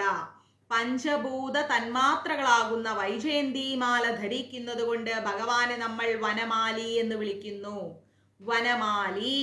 പഞ്ചഭൂത തന്മാത്രകളാകുന്ന വൈജയന്തി എന്ന മാല ധരിക്കുന്നത് കൊണ്ടാണ് ഭഗവാനെ നമ്മൾ വനമാലി എന്ന് വിളിക്കുന്നത്. ക്ലിയർ? ഇനിയോ ഹലായുധഃ. ഹലായുധഃ. ഷെയർ വളരെ കുറവാണല്ലോ ക്ലാസ്സിന്റെ. 57 ഷെയർ. ആരും ഷെയർ ചെയ്യുന്നില്ല. അപ്പൊ ആർക്കും ഇഷ്ടമില്ല വിഷ്ണു സഹസ്രനാമം എല്ലാവരിലേക്കും എത്താൻ. ഇതല്ലേ ഏറ്റവും വലിയ പ്രചരണം. ഒരിക്കലും ക്ഷയിക്കാത്ത സേവനം ചെയ്യേണ്ട ദിവസമാണ് ഇന്ന്. എല്ലാവരിലേക്കും ക്ലാസ്സുകൾ എത്തിക്കാൻ ശ്രമിക്കൂ. അതല്ലേ ചെയ്യേണ്ടത്. അപ്പോൾ ഹലായുധഃ. ഹലായുധഃ. ഹലായുധഃ എന്ന് പറഞ്ഞാൽ ഹലം ആയുധമാക്കിയിരിക്കുന്ന ബലഭദ്ര സ്വരൂപൻ. ഹലം ആയുധമാക്കിയിരിക്കുന്ന ബലഭദ്ര സ്വരൂപൻ. അതുകൊണ്ട് ഭഗവാനെ ഹലായുധഃ എന്ന് പറയുന്നു. ഹലം ആയുധമാക്കിയിരിക്കുന്നു, അതുകൊണ്ട് ഹലായുധഃ എന്ന് പറയുന്നു. അപ്പോ ഭഗവാൻ ഭഗഹ ആനന്ദി വനമാലി ഹലായുധഃ. വായിക്കാനും കിട്ടി, അർത്ഥവും കിട്ടി. ഓക്കെ അല്ലേ? ഇനി അടുത്ത ലൈൻ. ആദിത്യോ ജ്യോതിരാദിത്യഃ. ആദിത്യോ ജ്യോതിരാദിത്യഃ. ആദിത്യഃ എന്ന് പറഞ്ഞാൽ അതിഥിയുടെ മകനായിരിക്കുന്ന വാമനനായി ജനിച്ചവൻ. അതിഥിയുടെ മകനായിരിക്കുന്ന വാമനനായി ജനിച്ചത് കൊണ്ട് ഭഗവാൻ എന്തെന്ന് പറയുന്നു? ആദിത്യോ എന്ന് പറയുന്നു. അതിഥിയുടെ മകനായിരിക്കുന്ന വാമനനായിട്ടാണ് ഭഗവാൻ ജനിച്ചിട്ട് മഹാബലി ചക്രവർത്തിയുടെ ആ ഒരു ശിരസിൽ തലവെച്ച് ആ കഥയൊക്കെ അറിയാലോ. അപ്പൊ അതുകൊണ്ട് ഭഗവാൻ എന്തെന്ന് വിളിക്കുന്നു? ആദിത്യോ എന്ന് വിളിക്കുന്നു, അതിഥിയുടെ മകനായി ജനിച്ചത് കൊണ്ട്. ഇനിയോ ജ്യോതിരാദിത്യ. ജ്യോതിരാദിത്യ എന്ന് പറഞ്ഞാൽ സൂര്യമണ്ഡലത്തിലെ ജ്യോതിസിൽ സ്ഥിതി ചെയ്യുന്നത് കൊണ്ട് ജ്യോതിരാദിത്യ. സൂര്യദേവനായിരിക്കുന്നതും ആരാണ്? ഭഗവാനാണ്. ജ്യോതിമണ്ഡലത്തിലെ ആ ഒരു ജ്യോതിസിൽ സ്ഥിതി ചെയ്തുകൊണ്ട് ഭഗവാൻ സർവപ്രകാശവും സർവ്വ ജീവജാലങ്ങൾക്കും പ്രകാശം നൽകി അവയെ പരിപാലിച്ചു വരുന്നു. അതുകൊണ്ട് ഭഗവാനെ നമ്മൾ എന്ത് വിളിക്കുന്നു? ജ്യോതിരാദിത്യ എന്ന് വിളിക്കുന്നു. ജ്യോതിരാദിത്യ. അപ്പൊ ആദിത്യോ ജ്യോതിരാദിത്യഃ, ജ്യോതിരാദിത്യഃ. സഹിഷ്ണുർഗതി സത്തമ, സഹിഷ്ണുർ, സഹിഷ്ണുർ വായിക്കൂട്ടോ. സഹിഷ്ണുർ ഗതി, സഹിഷ്ണുർ ഗതി സത്തമഃ, സത്തമഃ. സഹിഷ്ണുർ ഗതി, ഒറ്റ ലൈൻ വായിച്ചു പോകൂ. സഹിഷ്ണുർ ഗതി സത്തമഃ, സഹിഷ്ണുർ ഗതി സത്തമഃ. അപ്പോ ആദിത്യോ ജ്യോതിരാദിത്യ സഹിഷ്ണുർ ഗതി സത്തമഃ. ഓക്കെ, അപ്പൊ എന്താണ് സഹിഷ്ണു എന്ന് പറഞ്ഞാൽ? എന്താണ്? ശീതോഷ്ണാദി ദ്വന്ദ്ങ്ങളെ സഹിക്കുന്നവൻ. നമുക്കെല്ലാം ചൂടും തണുപ്പും വെയിലും മഴയെല്ലാം നൽകുന്നുണ്ട്. അതെല്ലാം ഭഗവാനിൽ നിന്ന് വരുന്നു, ഭഗവാനും അതെല്ലാം അനുഭവിക്കുന്നു. അപ്പൊ അതുകൊണ്ട് ഭഗവാനെ സഹിഷ്ണുർ എന്ന് വിളിക്കുന്നു. സഹിഷ്ണുർ. പിന്നെയോ ഗതി സത്തമഃ, ഗതി സത്തമഃ. സഹിഷ്ണുർ ഗതി സത്തമഃ. ഗതിയും സർവശ്രേഷ്ഠനുമായിട്ടുള്ളവൻ, അല്ലെ? സർവശ്രേഷ്ഠനാണ് ഭഗവാൻ. ഭഗവാൻ ഒരു കുറവും പറയാനില്ല. സർവശ്രേഷ്ഠനായിരിക്കുന്നത് കൊണ്ട് ഭഗവാനെ ഗതി സത്തമഃ എന്ന് വിളിക്കുന്നു. ഗതി സത്തമഃ. അപ്പോ ഐശ്വര്യം, വീര്യം, യശസ്, ശ്രീ, ജ്ഞാനം, വൈരാഗ്യം, ഇങ്ങനെ 6 ഭഗങ്ങളോട് കൂടിയത് കൊണ്ട് ഭഗവാൻ എന്ന് വിളിച്ചുകൊണ്ട് സംഹാരകാലത്ത് ഐശ്വര്യത്തെ പോലും ഹനിച്ചുകൊണ്ടിരിക്കുന്ന ഭഗവാനെ ഭഗൻ എന്ന് വിളിച്ചുകൊണ്ട് ആനന്ദ സ്വരൂപനായിരിക്കുന്ന, സമ്പൽ സമൃദ്ധിയോടുകൂടിയിരിക്കുന്ന, പഞ്ചഭൂത തന്മാത്രകളാകുന്ന വൈജയന്തിമാലെ ധരിക്കുന്നത് കൊണ്ട് വനമാലി എന്ന് വിളിച്ചുകൊണ്ട് ഹലം ആയുധമാക്കിയിരിക്കുന്ന ബലഭദ്ര സ്വരൂപനായിരിക്കുന്ന ഭഗവാനെ ഹലായുധ എന്ന് വിളിച്ചുകൊണ്ട് സൂര്യമണ്ഡലത്തിലെ ജ്യോതിസിൽ സ്ഥിതി ചെയ്യുന്നത് കൊണ്ട് ജ്യോതിരാദിത്യ എന്ന് വിളിച്ചുകൊണ്ട് അതിഥിയുടെ മകനായിരിക്കുന്ന വാമനനായി ജനിച്ചത് കൊണ്ട് ആദിത്യ എന്ന് വിളിച്ചുകൊണ്ട് ശീതോഷ്ണാദി ദ്വന്ദ്ങ്ങളെ സഹിക്കുന്നത് കൊണ്ട് സഹിഷ്ണു എന്ന് വിളിച്ചുകൊണ്ട് ഗതിയും സർവശ്രേഷ്ഠനുമായിരിക്കുന്നത് കൊണ്ട് ഭഗവാനെ ഗതി സത്തമ എന്ന് വിളിച്ചുകൊണ്ട് സാക്ഷാൽ ഗുരുവായൂരപ്പന്റെ തൃപാദങ്ങളിൽ നമുക്ക് നമസ്കരിക്കാം. ക്ലിയർ? അപ്പോ ഭഗവാൻ ഭഗഃ ആനന്ദി വനമാലി ഹലായുധഃ ആദിത്യോ ജ്യോതിരാദിത്യഃ, ആദിത്യോ ജ്യോതിരാദിത്യഃ സഹിഷ്ണുർഗതി സത്തമ, സഹിഷ്ണുർഗതി സത്തമഃ. ഓക്കെ, കിട്ടിയോ വായിക്കാൻ? 60ാമത്തെ ശ്ലോകം ക്ലിയർ ആയില്ലേ? ഇനി 61ാമത്തെ ശ്ലോകത്തിലേക്ക് പോകുന്നു. 61ാമത്തെ ശ്ലോകം ശ്രദ്ധിച്ചു കേൾക്കൂ കേട്ടോ. 61ാമത്തെ ശ്ലോകം എന്ന് പറഞ്ഞു കഴിഞ്ഞാൽ സുധന്വ, സുധന്വ, സുധന്വ ഗണ്ഡപര, ഗണ്ഡപര, സുധന്വ ഗണ്ഡപര ശുർധാരുണോ, ഗണ്ഡപര ശുർധാരുണോ, ഗണ്ഡപര ശുർധാരുണോ ദ്രവിണപ്രദഃ, ദ്രവിണപ്രദഃ സുധന്വ ഗണ്ഡപരശുർധാരുണോ, ഗണ്ഡപരശുർധാരുണോ. വായിക്കാൻ കിട്ടിയോ ആ വാക്ക്? ഗണ്ഡപരശുർധാരുണോ ദ്രവിണപ്രദഃ, ദ്രവിണപ്രദഃ. ക്ലിയർ അല്ലേ? ആർക്കെല്ലാം ആ വാക്ക്, ആ ലൈൻ വായിക്കാൻ കിട്ടാത്തതുണ്ടോ? കൂട്ടത്തിൽ വായിച്ചു തരാം. ആ വാക്ക് വായിക്കാൻ കിട്ടാത്ത ആരെങ്കിലും ഉണ്ടോ? കിട്ടിയില്ല എന്ന് പറഞ്ഞ് കമന്റ് ചെയ്യൂ. ഞാൻ ഒന്നുകൂടി വായിച്ചു തരാം.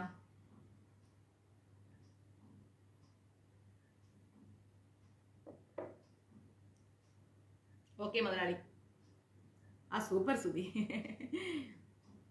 അപ്പോ സുധന്വ ഗണ്ഡപരശുർധാരുണോ, ഗണ്ഡപരശുർധാരുണോ ദ്രവിണപ്രദഃ. ദ്രവിണപ്രദഃ. സൂപ്പർ. ശിവമാതാജി വായിക്കാൻ കിട്ടി. ഇതില് സുധന്വ എന്ന് പറഞ്ഞാൽ എന്താണ്? സുധന്വ എന്ന് പറഞ്ഞാൽ ശോഭനവും ഇന്ദ്രിയാധിമയവുമായിരിക്കുന്ന ശാർഘം എന്ന ധനുസ്സുള്ളവൻ. ശോഭനമായിരിക്കുന്ന ഇന്ദ്രിയാധിമയമായിരിക്കുന്ന ശാർഘം എന്ന ധനുസ്സുണ്ട്. ആരുടെ കയ്യിൽ? ധനുസ്. ആരുടെ കയ്യിലുണ്ട്? ധനുസ്. അമ്പ് വില്ല് എന്നൊക്കെ പറയില്ലേ നമ്മൾ, ഇതുപോലെ ഇങ്ങനെയൊക്കെ കാണിക്കില്ലേ, ശാർഘം. അപ്പൊ ആ ഒരു ധനുസ് ആരുടെ കയ്യിലുണ്ട്? ഭഗവാന്റെ കയ്യിലുണ്ട്, ശാർഘം എന്ന ധനുസ്.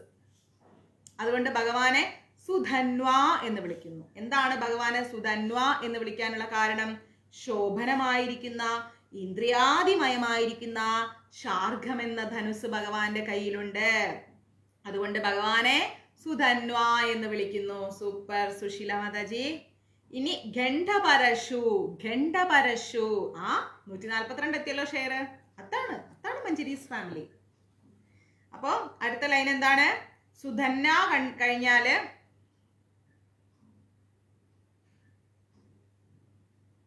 മുതലാളിക്ക് ഞാൻ കൊണ്ടുവന്നരാം. ഗണ്ഡപരശുർധാരുണോ. ഗണ്ഡപരശുർധാരുണോ. അതിൽ നമുക്ക് ഗണ്ഡപരശു എന്താന്ന് നോക്കാം. ഗണ്ഡപരശു എന്ന് പറഞ്ഞു കഴിഞ്ഞാൽ ശത്രുക്കളെ ഖണ്ഡനം ചെയ്യുന്ന പരശു ആയുധമാക്കിയിട്ടുള്ള പരശുരാമ സ്വരൂപൻ. അതുകൊണ്ടാണ് ഭഗവാനെ ഖണ്ഡപരശു എന്ന് പറയുന്നത്. എന്താണ്?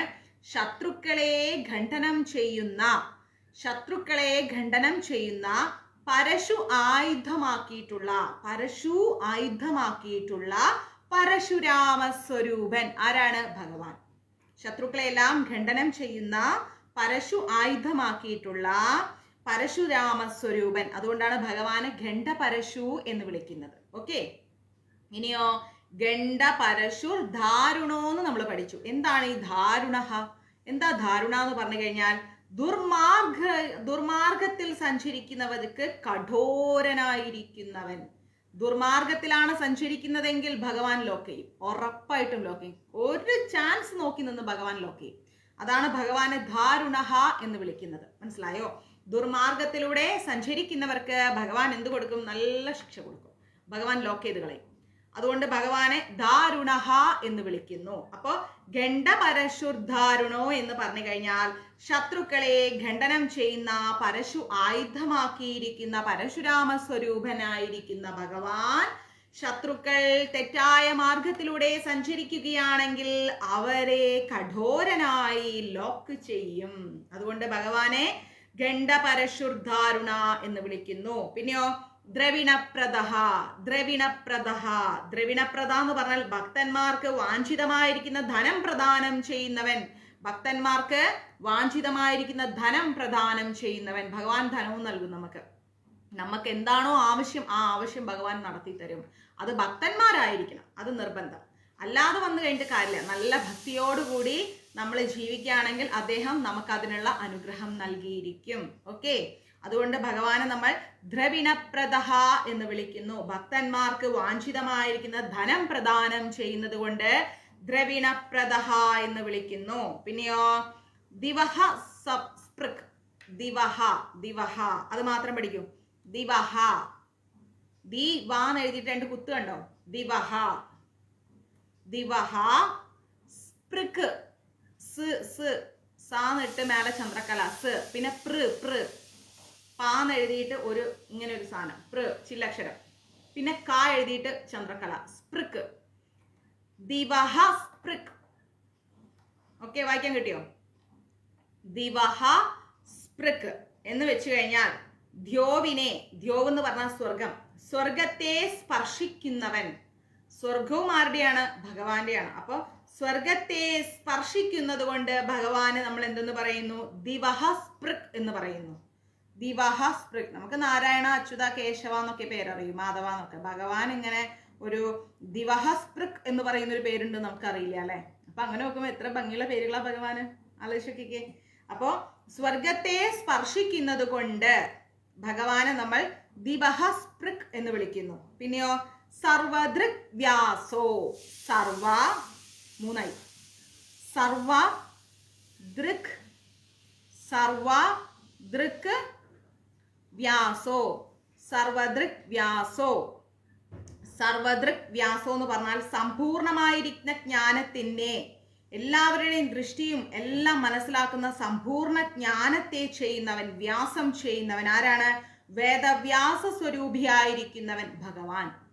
സമ്പൂർണമായിരിക്കുന്ന ജ്ഞാനം എല്ലാവരിലേക്കും പകർന്നു കൊടുക്കാൻ സമ്പൂർണ്ണ ജ്ഞാനത്തെയും വിസ്താരം ചെയ്യുന്നവൻ, വേദവ്യാസ സ്വരൂപനായിരിക്കുന്നവൻ. അതുകൊണ്ടാണ് ഭഗവാനെ നമ്മൾക്ക് എന്താണ് പറയാൻ സാധിക്കുന്നത്? സർവദൃക് വ്യാസഃ, സർവദിക് വ്യാസഃ എന്ന് പറയും. സർവദൃക് വ്യാസഃ എന്ന് പറയാൻ കാരണം സമ്പൂർണ്ണ ജ്ഞാനത്തിന്റെ ആ വ്യാസം വിസ്താരം ചെയ്യുന്നവൻ, എല്ലാവരുടെയും ദൃഷ്ടിയും വേദവ്യാസ സ്വരൂപിയുമായിരിക്കുന്ന ഭഗവാൻ. അതുകൊണ്ട് ഭഗവാനെ സർവദൃക് വ്യാസഃ എന്ന് പറയുന്നു. സർവദൃക് വ്യാസഃ എന്ന് പറയുന്നു. പിന്നെയോ, അപ്പോ വേദങ്ങളെ നമ്മൾ 4ആയിട്ട് തിരിച്ചിട്ടുണ്ട് അല്ലെ? നമ്മളല്ല, വേദവ്യാസ മുനി. ഞാൻ എടുത്തരാട്ടോ, സാമവേദം, ഋഗ്വേദം, യജുർവേദം, അഥർവവേദം എല്ലാം ഇവിടെ ഉണ്ട്. സമയം പോലെ ഓരോന്നും പഠിപ്പിച്ചുതരാം. എത്ര കാലം ജീവിച്ചിരിക്കുന്നു അത്ര കാലം പഠിപ്പിച്ചുതരാം. അപ്പൊ വേദങ്ങളെ 4ആയി തിരിച്ചിട്ടുണ്ട്. എങ്ങനെ?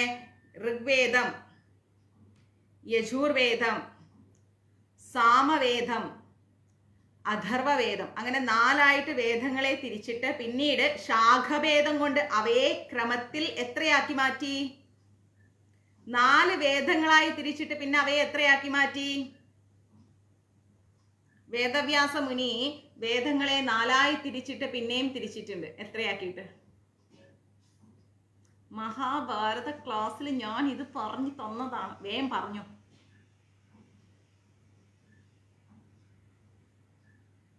വേദങ്ങളെ 4ആയി തിരിച്ചിട്ട് പിന്നെ 24, 101, 1000, 9 എന്നിങ്ങനെയും തിരിച്ചിട്ടുണ്ട് വേദവ്യാസ മുനി.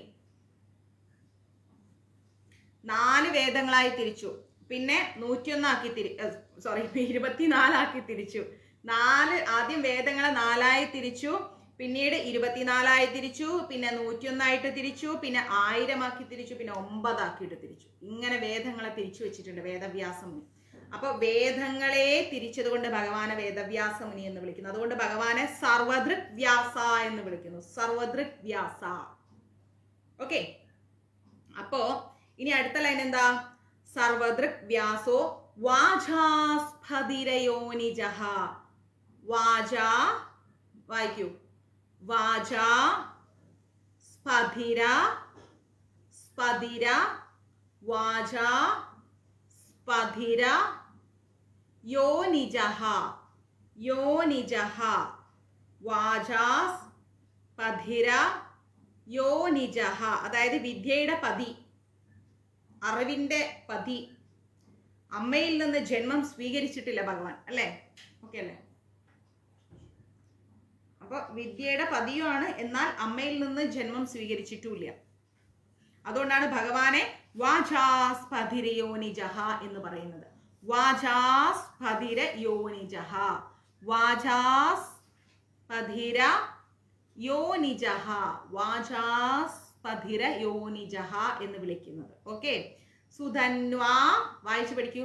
സുധന്വാ ഗണ്ഡ, സുധന്വാ ഗണ്ഡ പരശുർധാരുണോ, പരശുർധാരുണോ ദ്രവിണപ്രദഃ, ദ്രവിണപ്രദഃ സുധന്വാ ഗണ്ഡ പരശുർധാരുണോ ദ്രവിണപ്രദഃ ദിവസ്പൃക്, ദിവഹസ്പൃക്, 2 കുത്തു വന്നാ ഹാ പറയണം കേട്ടാ.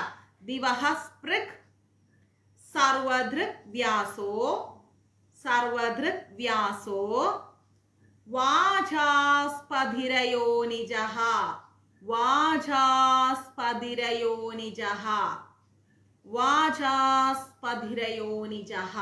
ഓക്കെ, അപ്പോ അതിനർത്ഥം എന്ന് പറഞ്ഞാൽ ശോഭനമായിരിക്കുന്ന, ഇന്ദ്രിയാതിമയമായിരിക്കുന്ന ശാർഘം എന്ന ധനസ്സുള്ളത് കൊണ്ട് ഭഗവാനെ സുധന്വ എന്ന് വിളിക്കുന്നു. പിന്നെയോ ശത്രുക്കളെ ഖണ്ഡനം ചെയ്യുന്ന, പരശു ആയുധമാക്കിയിരിക്കുന്ന, പരശുരാമ സ്വരൂപനായിരിക്കുന്നത് കൊണ്ട് ഭഗവാനെ ഖണ്ഡപരശു എന്ന് വിളിക്കുന്നു. ദുർമാർഗികൾക്ക്, തെറ്റായ വഴിയിൽ സഞ്ചരിക്കുന്നവർക്ക് കഠോരനായിരിക്കുന്നത് കൊണ്ട് ഭഗവാനെ ധാരുണഹ എന്ന് വിളിക്കുന്നു.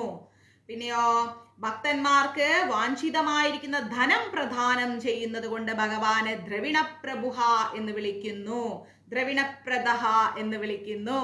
പിന്നെയോ ദ്യോവിനെ, ദ്യോവ് എന്ന് പറഞ്ഞാൽ സ്വർഗത്തെ സ്പർശിക്കുന്നത് കൊണ്ട് ദിവഹസ്പൃക് എന്ന് വിളിക്കുന്നു, സ്വർഗത്തെ സ്പർശിക്കുന്നത് കൊണ്ട് ദിവഹസ്പൃക് എന്ന് വിളിക്കുന്നു. സമ്പൂർണമായിരിക്കുന്ന ജ്ഞാനം വ്യാസം, അതായത് വിസ്താരം ചെയ്യുന്നത് കൊണ്ട്, സമ്പൂർണമായിരിക്കുന്ന അറിവ് വിസ്താരം ചെയ്യുന്നത് കൊണ്ടും എല്ലാവരുടെയും ദൃഷ്ടിയും വേദവ്യാസ സ്വരൂപവുമായി മാറിയിരിക്കുന്ന ഭഗവാനെ സർവദൃക്വ്യാസഹ എന്ന് വിളിക്കുന്നു, സർവദൃക്വ്യാസഹ എന്ന് വിളിക്കുന്നു.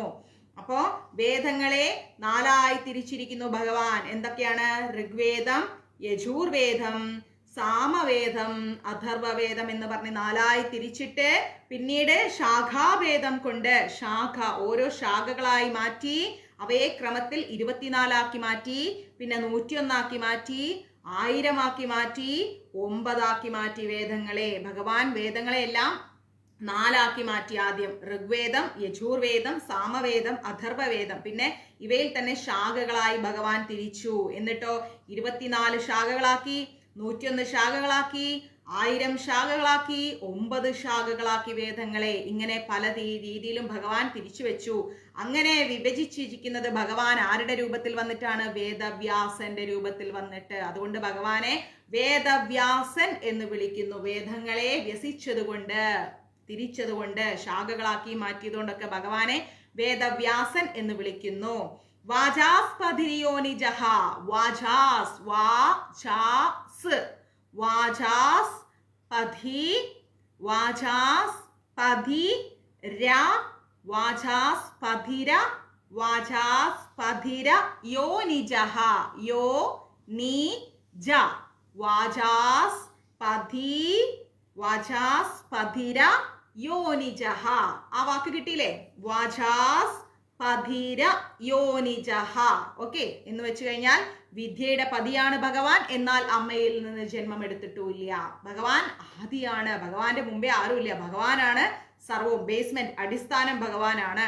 അതുകൊണ്ട് വിദ്യയുടെ പതിയായിരിക്കുന്ന ഭഗവാൻ അമ്മയിൽ നിന്ന് ജന്മം എടുക്കാത്തത് കൊണ്ട്, നമസ്തേ മാ, ജന്മം എടുക്കാത്തത് കൊണ്ട് ഭഗവാനെ എന്തെന്ന് പറയുന്നു? വാചാസ്പതിരയോനിജഹ, വാചാസ്പതിരയോനിജഹ. Okay, clear? വായിക്കാൻ കിട്ടിയോ അത്? ആ 2 ലൈൻസ്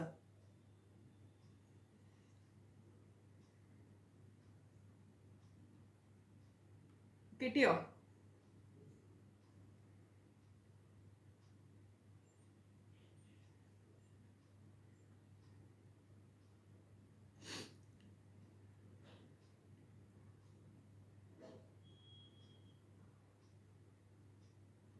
കിട്ടിയില്ല? ഓക്കെ, സ്തുതി പറയുന്നു കിട്ടിയെന്ന്. നൈസ്. ഇനി നമുക്ക് 62ാമത്തെ ശ്ലോകത്തിലേക്ക് പോവാം. 62 കേട്ടോ. ത്രിസാമ, ത്രിസാമ, ത്രിസാമ, സാമഗഹ, സാമഗഹ, ത്രിസാമ, സാമഗഹ, സാമഗഹ, ത്രിസാമ, സാമഗഹ, സാമ, ത്രിസാമ, സാമഗഹ, സാമ, നിർവാണം, നിർവാണം, ത്രിസാമ, സാമഗഹ, സാമ, നിർവാണം, ഭേഷജം, ഭേഷജം, ഭേഷജം, ത്രിസാമ, ത്രിസാമ, സാമഗഹ, സാമ, നിർവാണം, ഭേഷജം, ബിഷക്ക്, ഭേഷജം, ബിഷക്ക്. ആ ലൈൻ കിട്ടിയില്ലേ? ത്രിസാമ, സാമഗഹ, സാമ, നിർവാണം, ഭേഷജം, ബിഷക്ക്. ഇതാണ് 62ാമത്തെ ശ്ലോകത്തിലെ ആദ്യത്തെ ലൈൻ. അപ്പൊ അതിന്റെ അർത്ഥം എന്ന് പറഞ്ഞാൽ ത്രിസാമ എന്ന് പറഞ്ഞാൽ എന്താണ്? വേദവ്രതം എന്നു പേരുള്ള 3 സാമങ്ങൾ വഴിയായി സാമഗാനം ചെയ്യുന്നവരാൽ സ്തുതിക്കപ്പെടുന്നവൻ. ദേവവ്രതം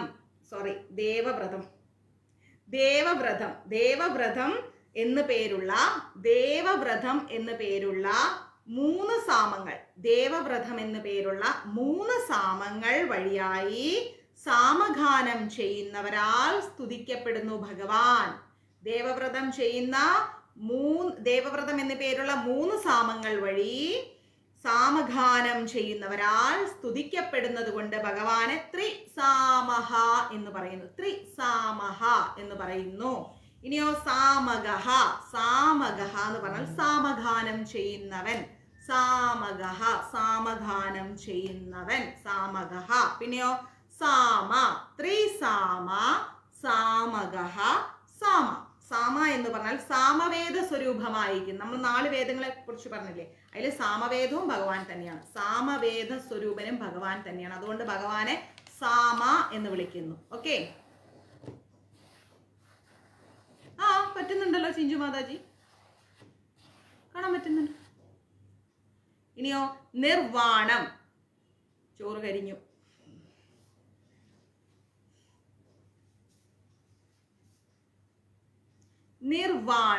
നിർവാണം എന്ന് പറഞ്ഞാൽ എന്താണ്? സകല ദുഃഖങ്ങൾ ഒടുങ്ങിയതും പരമാനന്ദ സ്വരൂപനുമായവൻ. നിർവാണം എന്ന് പറഞ്ഞാൽ സകല ദുഃഖങ്ങൾ ഒടുങ്ങിയതും പരമാനന്ദ സ്വരൂപനുമായിരിക്കുന്നവനാണ് ഭഗവാൻ. അപ്പൊ ഭഗവാനെ ആരാധിക്കുമ്പോൾ നമുക്ക് എന്താ ലഭിക്കുക? സർവ്വ ദുഃഖങ്ങളും നമ്മളുടേതും പോവും, നമ്മളുടെയും സർവ്വ ദുഃഖങ്ങളും മാറിപ്പോവും. മനസ്സിലായോ? അപ്പൊ അതുകൊണ്ട് ഭഗവാനെ സകല ദുഃഖങ്ങൾ ഒടുങ്ങിയതും പരമാനന്ദ സ്വരൂപനുമായതുകൊണ്ട് ഭഗവാനെ നിർവാണം എന്ന് വിളിക്കുന്നു. ഓക്കെ, ഭഗവാനെ നിർവാണം എന്ന് പറയുന്നു. സർവ്വ ദുഃഖങ്ങൾ ഒടുങ്ങിയതും പരമാനന്ദ സ്വരൂപനുമായിരിക്കുന്നത് കൊണ്ട് ഭഗവാനെ നിർവാണം എന്ന് പറയുന്നു. അപ്പൊ ഭഗവാനെ നമ്മൾ ആരാധിച്ചാൽ നമ്മളുടെയും സർവ്വ ദുഃഖങ്ങളും ഇല്ലായ്മ ചെയ്യും. ഓക്കെ, ഇനിയോ അതുപോലെ ഇനി ഭേഷജം. ത്രിസാമ, സാമഘ, സാമ, നിർവാണം, ഭേഷജം എന്ന് പറഞ്ഞാൽ സംസാര രോഗത്തിന് ഔഷധമായവൻ. എന്താണ് സംസാര രോഗം? ഈ ഒരു ജീവിതത്തിൽ നമുക്ക് ഇങ്ങനെ ജീവിച്ചു പോകുമ്പോൾ പല വിഷമങ്ങളുണ്ട് അല്ലെ? പലർക്കും കുഞ്ഞുങ്ങളില്ല, കല്യാണം നടക്കുന്നില്ല, ദാമ്പത്യം ശരിയാവുന്നില്ല, വീടില്ല, ജോലിയില്ല, ആരോഗ്യ പ്രശ്നങ്ങൾ, ഇങ്ങനെയുള്ള എല്ലാ ദുഃഖങ്ങളെയും സംസാര ദുഃഖം എന്ന് പറയും. ഇങ്ങനെയുള്ള സംസാര രോഗത്തിന്, ദുഃഖത്തിന് ഔഷധമാണ് ആര്? ഭഗവാൻ. ഹരേ കൃഷ്ണ മഹാമന്ത്രം. അപ്പൊ അങ്ങനെയുള്ള ആ ദുരിതങ്ങൾക്കെല്ലാം ഒരു ആശ്വാസമാണ് ഭഗവാൻ കൃഷ്ണൻ. അതുകൊണ്ട് ഭഗവാനെ നമ്മൾ എന്തെന്ന് വിളിക്കുന്നു? ഭേഷജം എന്ന് വിളിക്കുന്നു. ഭേഷജം. ത്രിസാമ, സാമഘ, സാമ, നിർവാണം, ഭേഷജം. ഇനിയോ ബിഷക് എന്ന് പറഞ്ഞു കഴിഞ്ഞാൽ സംസാര സ്വരൂപമായിരിക്കുന്ന രോഗത്തിൽ നിന്ന് വിമുക്തിക്കുള്ള പരാവിദ്യ ഉപദേശിച്ചവൻ. അതായത് ഈ ലോകത്ത് നമ്മൾ ജീവിക്കുമ്പോൾ നമ്മൾക്ക് ഒരുപാട് പ്രയാസങ്ങൾ വരും. ഈ പ്രയാസങ്ങളിൽ നിന്നെല്ലാം മോചനം ലഭിക്കാനുള്ള ആ ഒരു നാമം ആരുടേതാണ്? ഭഗവാന്റേതാണ്. ആ ഒരു വഴി നമുക്ക് ഉപദേശിച്ചു തന്നിരിക്കുന്നതും ഭഗവാൻ തന്നെയാണ്. അതുകൊണ്ട് ഈ ജീവിതത്തിലെ ദുഃഖ ദുരിതങ്ങളിൽ നിന്ന് കരകയറാൻ ഒരേ ഒരു നാമം ഹരേ കൃഷ്ണ മഹാമന്ത്രം.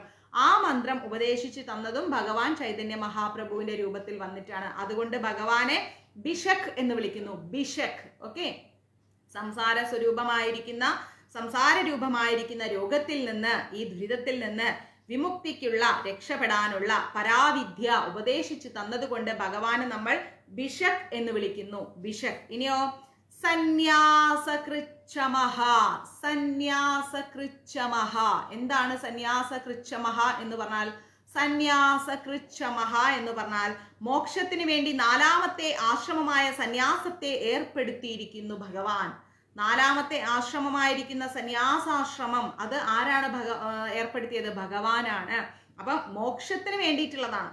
അല്ലാതെ ഞാനൊരു സന്യാസ ജീവിതം നയിക്കുന്ന ആളാണെന്ന് കാണിക്കാനല്ല ആശ്രമം നമ്മൾ സ്വീകരിക്കേണ്ടത്. മോക്ഷത്തിന് വേണ്ടിയിട്ടാണ് നമ്മൾ സ്വീകരിക്കേണ്ടത്. അപ്പൊ മോക്ഷത്തിലേക്ക് കാല് വെക്കുന്ന ഒരു വ്യക്തിക്ക് എന്തൊക്കെയാണ് ഇല്ലാതിരിക്കുന്നത്?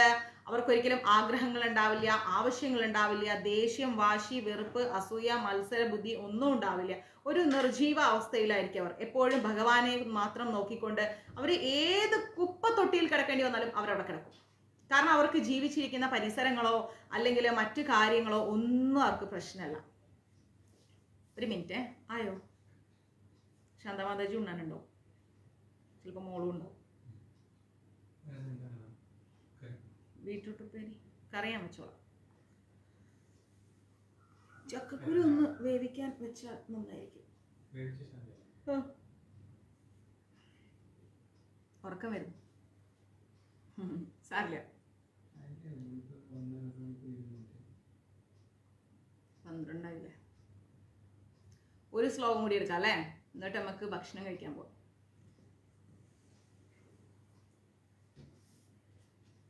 അത് അടിച്ചു വേവിച്ച് നശിപ്പിക്കോ ബിന്ദുമ്മ? കട്ട് ചെയ്യണ്ട, ചക്കക്കുരു കട്ട് ചെയ്യണ്ട. അങ്ങനെ മൊത്തത്തിൽ ഇട്ടിട്ട് കുറച്ച് മഞ്ഞപ്പൊടി ഉപ്പിട്ടിട്ട് ഒറ്റ വിസിൽ. മുതലാളി വിസിലടിക്കണം. ശാന്തമാതാജി 1 മണിക്ക് എത്തും അത്രേ.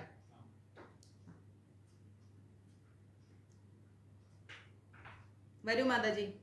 മാതാജി എത്തുമ്പോഴേക്കും ലഞ്ച് റെഡി ആയിരിക്കും.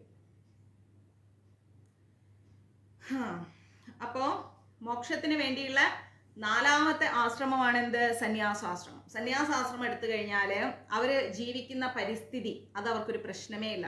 ഞാൻ ബെഡ് കിട്ടിയാലേ കിടക്കൂ, തറയിലേ കിടക്കൂ, അല്ലെങ്കിൽ AC ഉണ്ടെങ്കിലേ കിടക്കൂ, അങ്ങനെയുള്ള യാതൊരു മനോഭാവങ്ങളും. ഒരു ഭാഗത്ത് ഒതുങ്ങിക്കൂടാൻ ശ്രമിച്ചാൽ ഒതുങ്ങിക്കൂടും. അവര് ഫേസ് ടു ഫേസ് നോക്കാൻ പോലും തയ്യാറാവില്ല സന്യാസാശ്രമത്തിൽ ഇരിക്കുന്നവർ. അങ്ങനെയാണ്. അത് പെട്ടെന്ന് വേവും.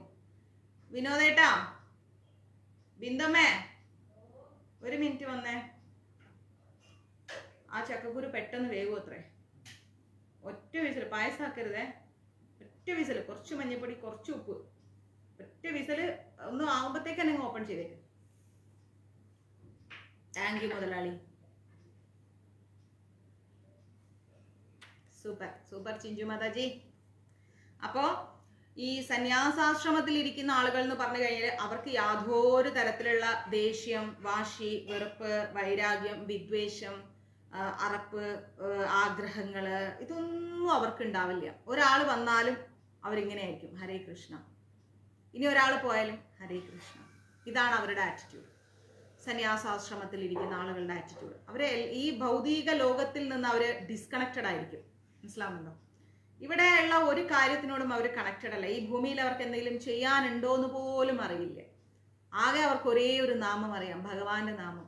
ആകെ പറയാൻ അറിയുന്നതും പറയുന്നതും ആ ഒരു നാമം മാത്രമായിരിക്കും. ഭക്ഷണം കഴിച്ചോ എന്ന് പോലും അവർക്ക് ഓർമ്മ ഉണ്ടാവില്ല. കഴിക്കാൻ വേണമെന്ന് പോലും അവർ ചോദിക്കില്ല. ആരോടും ഒരു ഇന്ററാക്ട് ചെയ്യാതെ ഒരു ഭാഗത്തിരിക്കും. സദാ പറഞ്ഞുകൊണ്ടിരിക്കുന്നത് ഈശ്വരനാമമായിരിക്കും. ഇതാണ് ഈ സന്യാസാശ്രമത്തിലേക്ക്, മോക്ഷത്തിലേക്ക് എത്തുന്ന വ്യക്തികളുടെ ഒരു ആറ്റിറ്റ്യൂഡ് എന്ന് പറഞ്ഞു കഴിഞ്ഞാൽ. അവരൊന്നിനെ കുറിച്ചും ചിന്തിക്കില്ല. അവർക്കൊന്നുമില്ല. അവർക്ക് ശരീരത്തിന് വേദനയുണ്ടോ? അതില്ല. അവർ നടന്നുകൊണ്ടിരിക്കും, ഇങ്ങനെ നടക്കും. സീരിയസ്ലി ഇങ്ങനെയുള്ള ആളുകളൊക്കെ ഉണ്ട് നമ്മുടെ ഈ ഭൂമിയിൽ.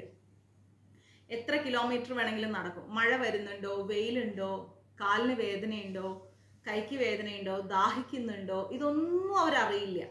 ഇതാണ് സന്യാസാശ്രമത്തിലേക്ക് പോകുന്ന യഥാർത്ഥ സന്യാസി വരേണ്ട ലക്ഷണങ്ങൾ. മനസ്സിലാണോ? ഒരാളെ കുറിച്ചൊന്നും പറയില്ല, ചോദിക്കില്ല, ദേഷ്യപ്പെടില്ല. അങ്ങനെ ഒരു വികാരമേ അവർക്കറിയില്ല. അവരെപ്പോഴും അവരുടെ മുഖത്തൊരു പുഞ്ചിരി ഉണ്ടാവും. എന്താണെന്നറിയോ? അവർ ഭഗവാനെ കുറിച്ച് തന്നെ ചിന്തിച്ച് ആ ആനന്ദത്തിൽ അവരിങ്ങനെ ഇരിക്കും, പുഞ്ചിരിച്ചു. ഇനി ആരെങ്കിലും തല്ലിയാൽ പോലും ആ തല്ല് തിരിച്ചു കൊടുക്കാൻ പോലും അവർക്ക് മൈൻഡ് സെറ്റ് ഉണ്ടാവില്ല. അതാണ് യഥാർത്ഥ സന്യാസാശ്രമ ജീവിതം എന്ന് പറയുന്നത്. ഒരു വികാരങ്ങൾക്കും അവരടിമപ്പെടില്ല. ഇങ്ങനെയുള്ള ഒരു യാഥാർത്ഥ്യമായിരിക്കുന്ന സന്യാസാശ്രമം സൃഷ്ടിച്ചിരിക്കുന്നതും ഭഗവാനാണ്. അതുകൊണ്ടാണ് ഭഗവാനെ സന്യാസകൃത് എന്ന് വിളിക്കുന്നത്. മനസ്സിലാവുന്നു? സന്യാസകൃത് എന്ന് വിളിക്കുന്നത്. അപ്പോ മോക്ഷത്തിന് വേണ്ടി 4ാമത്തെ ആശ്രമമായിരിക്കുന്ന സന്യാസത്തെ ഏർപ്പെടുത്തിയത് കൊണ്ട് ഭഗവാനെ സന്യാസകൃത് എന്ന് വിളിക്കുന്നു. അപ്പോ ഇനി എന്താ പറയുന്നത്? ശമഹ. ശമഹ ത്രിസാമ, നമ്മളതല്ലേ പഠിച്ചത്? ത്രിസാമ, സാമഘ, സാമ, നിർവാണം, ഭേഷജം, ഭിഷക്. സന്യാസകൃത് ശമഹ. സന്യാസകൃത് ശമഹ എന്ന് വെച്ച് കഴിഞ്ഞാൽ എന്താണ്? എല്ലാ പ്രാണികളെയും ശമിപ്പിക്കുന്നവൻ. അതുകൊണ്ടാണ് ഭഗവാന് ശമഹ എന്ന് പറയുന്നത്. എല്ലാ പ്രാണികളെയും ശമിപ്പിക്കുന്നവൻ. ശാന്തോ. ശാന്തോ എന്ന് പറഞ്ഞാൽ വിഷയസുഖങ്ങളിൽ അനാസക്തൻ. ഭഗവാൻ ഒരു വിഷയസുഖങ്ങളിലും ഇൻട്രസ്റ്റഡ് അല്ല. ഭഗവാന് അത് വേണം, ഇത് വേണം, AC വേണം, ഫാന് വേണം, ഭഗവാന് അങ്ങനെ ഇങ്ങനെ ഒരു വിഷയസുഖങ്ങളിലും അദ്ദേഹം ഇൻട്രസ്റ്റഡ് അല്ല. യാതൊന്നും ഇല്ലെങ്കിലും അദ്ദേഹം വളരെ ഹാപ്പിയാണ്. ഇനി എന്തുണ്ടെങ്കിലും അദ്ദേഹം ഹാപ്പിയാണ്, എന്തില്ലെങ്കിലും അദ്ദേഹം ഹാപ്പിയാണ്. അദ്ദേഹത്തിന് ആകെ ഒരു മാൻഡേറ്ററി ആയിട്ട് മാനദണ്ഡം എന്ന് പറയുന്നത് ഭക്തരുടെ ഹൃദയമാണ്. നിർമ്മലമായ ഹൃദയം കൊണ്ട് കൃഷ്ണ എന്ന് വിളിക്കുന്ന ആ വിളിയാണ് അദ്ദേഹം എക്സ്പെക്ട് ചെയ്യുന്നത്. അല്ലാണ്ട് നമ്മൾ കൊടുക്കുന്ന കോടികളോ ലക്ഷങ്ങളോ സ്വർണങ്ങളോ വെള്ളിയോ വജ്രോ വൈഡൂര്യോ ഇതൊന്നും അല്ല ഭഗവാൻ ആഗ്രഹിക്കുന്നത്. നാരായണ എന്നുള്ള ആ ഒരു ഹൃദയം തുറന്ന വിളി, ആ വിളിയാണ് അദ്ദേഹത്തിന് ഇഷ്ടം. ആ വിളിക്കാണ് അദ്ദേഹം കാത്തിരിക്കുന്നത്. അദ്ദേഹം നമ്മൾ ഒരുപാട് വഴിപാടുകളൊക്കെ ചെയ്യുന്നില്ലേ, ആ വഴിപാടുകളിലൂടെയെങ്കിലും നമ്മൾ അദ്ദേഹത്തെ ഓർക്കുകയാണ്. നമ്മൾ കൊടുക്കുന്ന വഴിപാടല്ല അദ്ദേഹത്തിന് വേണം, ആ വഴിപാടുകളിലൂടെ നമ്മൾ അദ്ദേഹത്തെ ഓർക്കുകയാണ് അല്ലെ. പാൽപായസം കൃഷ്ണന്, വെണ്ണ കൃഷ്ണന്, പഞ്ചസാര കൃഷ്ണന്.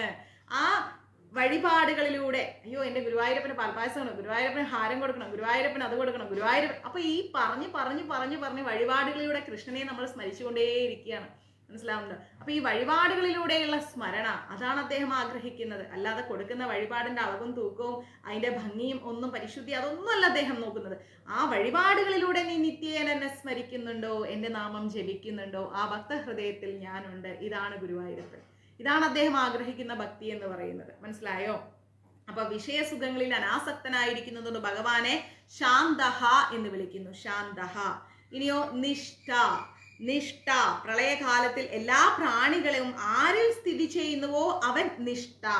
പ്രളയകാലം വരുന്ന സമയത്ത് 4 യുഗങ്ങളും കഴിഞ്ഞ് ഈ ഭൂമണ്ഡലം മുഴുവൻ പ്രളയത്തിലേക്ക് പോകുന്ന സമയത്ത് എല്ലാ പ്രാണികളും എവിടെയാണ് ഉണ്ടാവുക? ഭഗവാനിലേക്കാണ് ചെന്ന് ചേരുന്നത് അല്ലെ. ഭഗവാനിലേക്ക് ചെന്ന് ചേർന്ന് കഴിഞ്ഞാൽ ആ ഭഗവാനെ നമ്മൾ നിഷ്ഠ എന്ന് വിളിക്കുന്നു. അപ്പോ സന്യാസകൃച്ഛമഹ ശാന്തോ നിഷ്ഠ. ശാന്തോ നിഷ്ഠ. പിന്നെയോ ശാന്തി. ശാന്തി. ശാന്തി എന്ന് പറഞ്ഞാൽ സമ്പൂർണമായിരിക്കുന്ന അവിദ്യയുടെ നിവൃത്തിയായ ബ്രഹ്മസ്വരൂപൻ. സമ്പൂർണമായിരിക്കുന്ന അവിദ്യ, സമ്പൂർണമായിരിക്കുന്ന അവിദ്യ, ആ വിദ്യയുടെ നിവൃത്തിയായിരിക്കുന്ന ബ്രഹ്മസ്വരൂപൻ. അതുകൊണ്ടാണ് ഭഗവാനെ ശാന്തി എന്ന് വിളിക്കുന്നത്. പിന്നെയോ പരായണഃ. പരായണഃ. പുനരാവൃത്തിയുടെ ശങ്കയില്ലാതെ പരമമായിരിക്കുന്ന അയനം. അയനം എന്ന് പറഞ്ഞ സ്ഥാനം. പുനരാവൃത്തിയുടെ ശങ്കയില്ലാതെ പരമമായിരിക്കുന്ന സ്ഥാനം, പരമമായ അയനത്തോട് കൂടിയവൻ. പരായണ. പരായണ. അതുകൊണ്ടാണ് ഭഗവാനെ പരായണ എന്ന് പറയുന്നത്. എന്ന് വെച്ചാൽ പുനരാവൃത്തിയുടെ ശങ്കയില്ലാതെ വീണ്ടും ജനിക്കുക, വീണ്ടും മരിക്കുക, വീണ്ടും ജനിക്കുക, വീണ്ടും മരിക്കുക, ഇങ്ങനെ ഒരു പുനരാവൃത്തിയുടെ സംശയമില്ലാതെ സ്ഥിരമായിരിക്കുന്നു. അതുകൊണ്ട് ഭഗവാനെ എന്തെന്ന് വിളിക്കുന്നു? പരായണം എന്ന് വിളിക്കുന്നു. വീണ്ടും ജനിക്കും വീണ്ടും മരിക്കുന്നുള്ള ആ ഒരു ചിന്തയില്ലാത്തതുകൊണ്ടാണ് ഭഗവാനെ നമ്മൾ പുനരാവൃത്തിയില്ല, ഭഗവാൻ സ്ഥിരമാണ്, സുസ്ഥിരമാണ്, എന്നും നിലനിൽക്കുന്നുണ്ട്. അതുകൊണ്ടാണ് ഭഗവാൻ നമ്മൾ പരായണ എന്ന് വിളിക്കുന്നത്. ഓക്കെ. അപ്പോ ത്രിസാമ.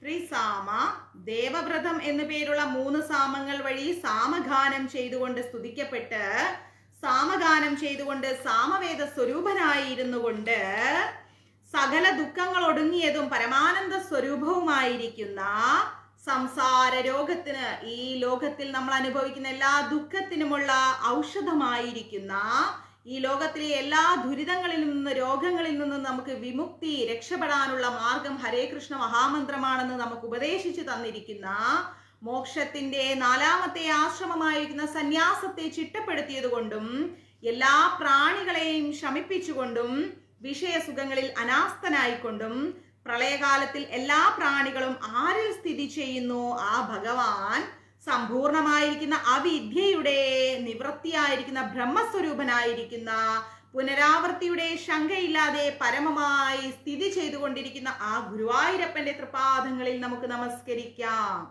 ത്രിസാമ, സാമഘ, സാമ, നിർവാണം, ഭേഷജം, ഭിഷക്, ഭേഷജം, ഭിഷക്, സന്യാസകൃച്ഛമഃ, സന്യാസകൃച്ഛമഃ, ശാന്തോ, ശാന്തോ, നിഷ്ഠ, ശാന്തോ, നിഷ്ഠ, ശാന്തിപരായണഃ, ശാന്തിപരായണഃ. Okay. Thank you Shruti, thank you so much. അപ്പോൾ ഇത്ര എടുത്തു. 1 മണിയാകുമ്പോഴത്തേക്ക് ശാന്താമാതാജി വരും. നിങ്ങൾ എൻ്റെ വീട്ടിൽ വരുന്നു എന്ന് പറയുമ്പം എനിക്കത് സന്തോഷമല്ലേ. ഇന്നലെ കുറേ പേർക്ക് അയച്ചിട്ടുണ്ട് ബുക്സൊക്കെ. ആരൊക്കെയാണ്? ഓ, വായിക്കാനും കിട്ടുന്നില്ലല്ലോ, കണ്ണും കാണുന്നില്ല. ആർക്കൊക്കെ അയച്ചിട്ടുണ്ട്, ഇതിൽ പേര് കാണുന്നില്ല. അഷ്ടഗന്ധം, നാരായണീയം ഒക്കെ അയച്ചിട്ടുണ്ട് കേട്ടോ. ഇതിൽ പേരില്ലപ്പാ, ആ സ്ഥലം മാത്രമേ ഉള്ളൂ. വട്ടിയൂർക്കാവ്, എല്ലാം കേരളത്തിലേക്കാണ്. പോസ്റ്റ് ഓഫീസൊക്കെയാണ് അടിച്ചിട്ടിരിക്കുന്നത്. ഇനിയിപ്പോൾ നാരായണീയം അയച്ചു തരാം. നാരായണീയം വിഷു കിറ്റ് ഒക്കെ അയച്ചു തരാം കേട്ടോ. കുറേ പേർക്ക് ഇന്നലെ അയച്ചിട്ടുണ്ട്. ഇനി മാതാജി എനിക്ക് ഹനുമാൻ ചാലീസ കിട്ടിയില്ല, എനിക്ക് അത് കിട്ടിയില്ല, ഇത് കിട്ടിയില്ല എന്ന് പറഞ്ഞ് കംപ്ലൈൻറ്റ് ആയിട്ട് വരരുത്. അയച്ചിട്ടുണ്ട് കേട്ടോ, അവിടെ കിട്ടും. അപ്പോൾ നമ്മളിപ്പം എത്ര പഠിച്ചു? 62 വരെ പഠിച്ചു അല്ലേ. ഇനി നമുക്ക് എന്താ പഠിക്കാനുള്ളത്? 63ാമത്തെ ശ്ലോകമാണ്. അതിപ്പോൾ എടുക്കുന്നില്ല, നിങ്ങൾ പോയിട്ട് ഫുഡ് കഴിച്ചിട്ട് വരും. പക്ഷേ ഇന്ന് തന്നെ എടുക്കും, 2-3 ദിവസം ക്ലാസ് ഉണ്ടായില്ലല്ലോ, ഞാൻ ഷൂട്ടിൻ്റെ തിരക്കിൽ. ഇന്ന് സൺഡേ അല്ലേ, ഇന്ന് തന്നെ ക്ലാസ് എടുക്കും. ഒരു 3-4 മണിയൊക്കെ ആകുമ്പോഴത്തേക്ക് നമുക്ക് നോക്കാം. അപ്പോൾ ക്ലാസ് എടുത്തുതരാം. പിന്നെ നാരായണി ഒന്ന് തുടങ്ങി വെക്കാം നമുക്ക്. വിനോദേട്ടാ, ഒന്ന് നാരായണിയും ബുക്ക് എടുത്തുതരാമോ? ഇവിടെ നാരായണിയും തുടങ്ങി വെക്കാം. ഇന്ന് നല്ല ദിവസമല്ലേ, ഇത് കഴിഞ്ഞ് നമുക്ക് നാരായണി എടുക്കാനുള്ളല്ലേ. നാരായണീയം, ശ്രീനാരായണീയം. ഹരേ കൃഷ്ണ. ഗുരുവായൂരപ്പ എടുക്കാൻ സാധിക്കണേ ഭഗവാനെ. എനിക്ക് പേടിയാണേ എൻ്റെ കൃഷ്ണ. യോ യോ യോ യോ യോ നാരായണ നാരായണ നാരായണ കൃഷ്ണ ഗുരുവായൂരപ്പ. നാരായണ നാരായണ രക്ഷിക്കണേ. പേടിയാന്നേ, ഭയങ്കര പേടിയാ. ഞാൻ എടുത്താൽ മനസ്സിലാവോ എന്നൊക്കെയുള്ള ഒരു ടെൻഷൻ. ഇപ്പം നമ്മൾ അക്ഷയ തൃതീയ ദിവസം ഒരു നല്ല കാര്യം കുട്ടികൾക്ക് എടുക്കാം. ശൈന്യം ഇറങ്ങി കുട്ടികൾക്കും എടുക്കാം. ഇന്ന് കുട്ടികൾക്കും ക്ലാസ് എടുക്കുന്നുണ്ട്. അപ്പോൾ നാരായണീയം നമ്മൾ ദശകം 1. ഓം ശ്രീ ഗണേശ ശാരദാ ഗുരുഭ്യോ നമഃ. നാരായണീയം നമ്മൾ തുടങ്ങി വെക്കുകയാണ്. ശ്രദ്ധയോടെ കേൾക്കുക. ജസ്റ്റ് ഒരു 4 ലൈൻസ് അത്രയേ ഉള്ളൂ. അതിൻ്റെ അപ്പുറത്തേക്കുള്ളത് നമ്മൾ വിഷ്ണു സഹസ്രനാമം കഴിഞ്ഞാൽ സ്റ്റാർട്ട് ചെയ്യും. ഇന്ന് ഒരിക്കലും ക്ഷയിക്കാത്ത അക്ഷയ തൃതീയ ദിവസം നമ്മൾ മഞ്ജരീസിലൂടെ നാരായണീയം തുടങ്ങണം. സാന്ദ്രാനന്ദാവ ബോധാത്മകം. കൂടെ പറഞ്ഞേ. സാന്ദ്ര നന്ദാവ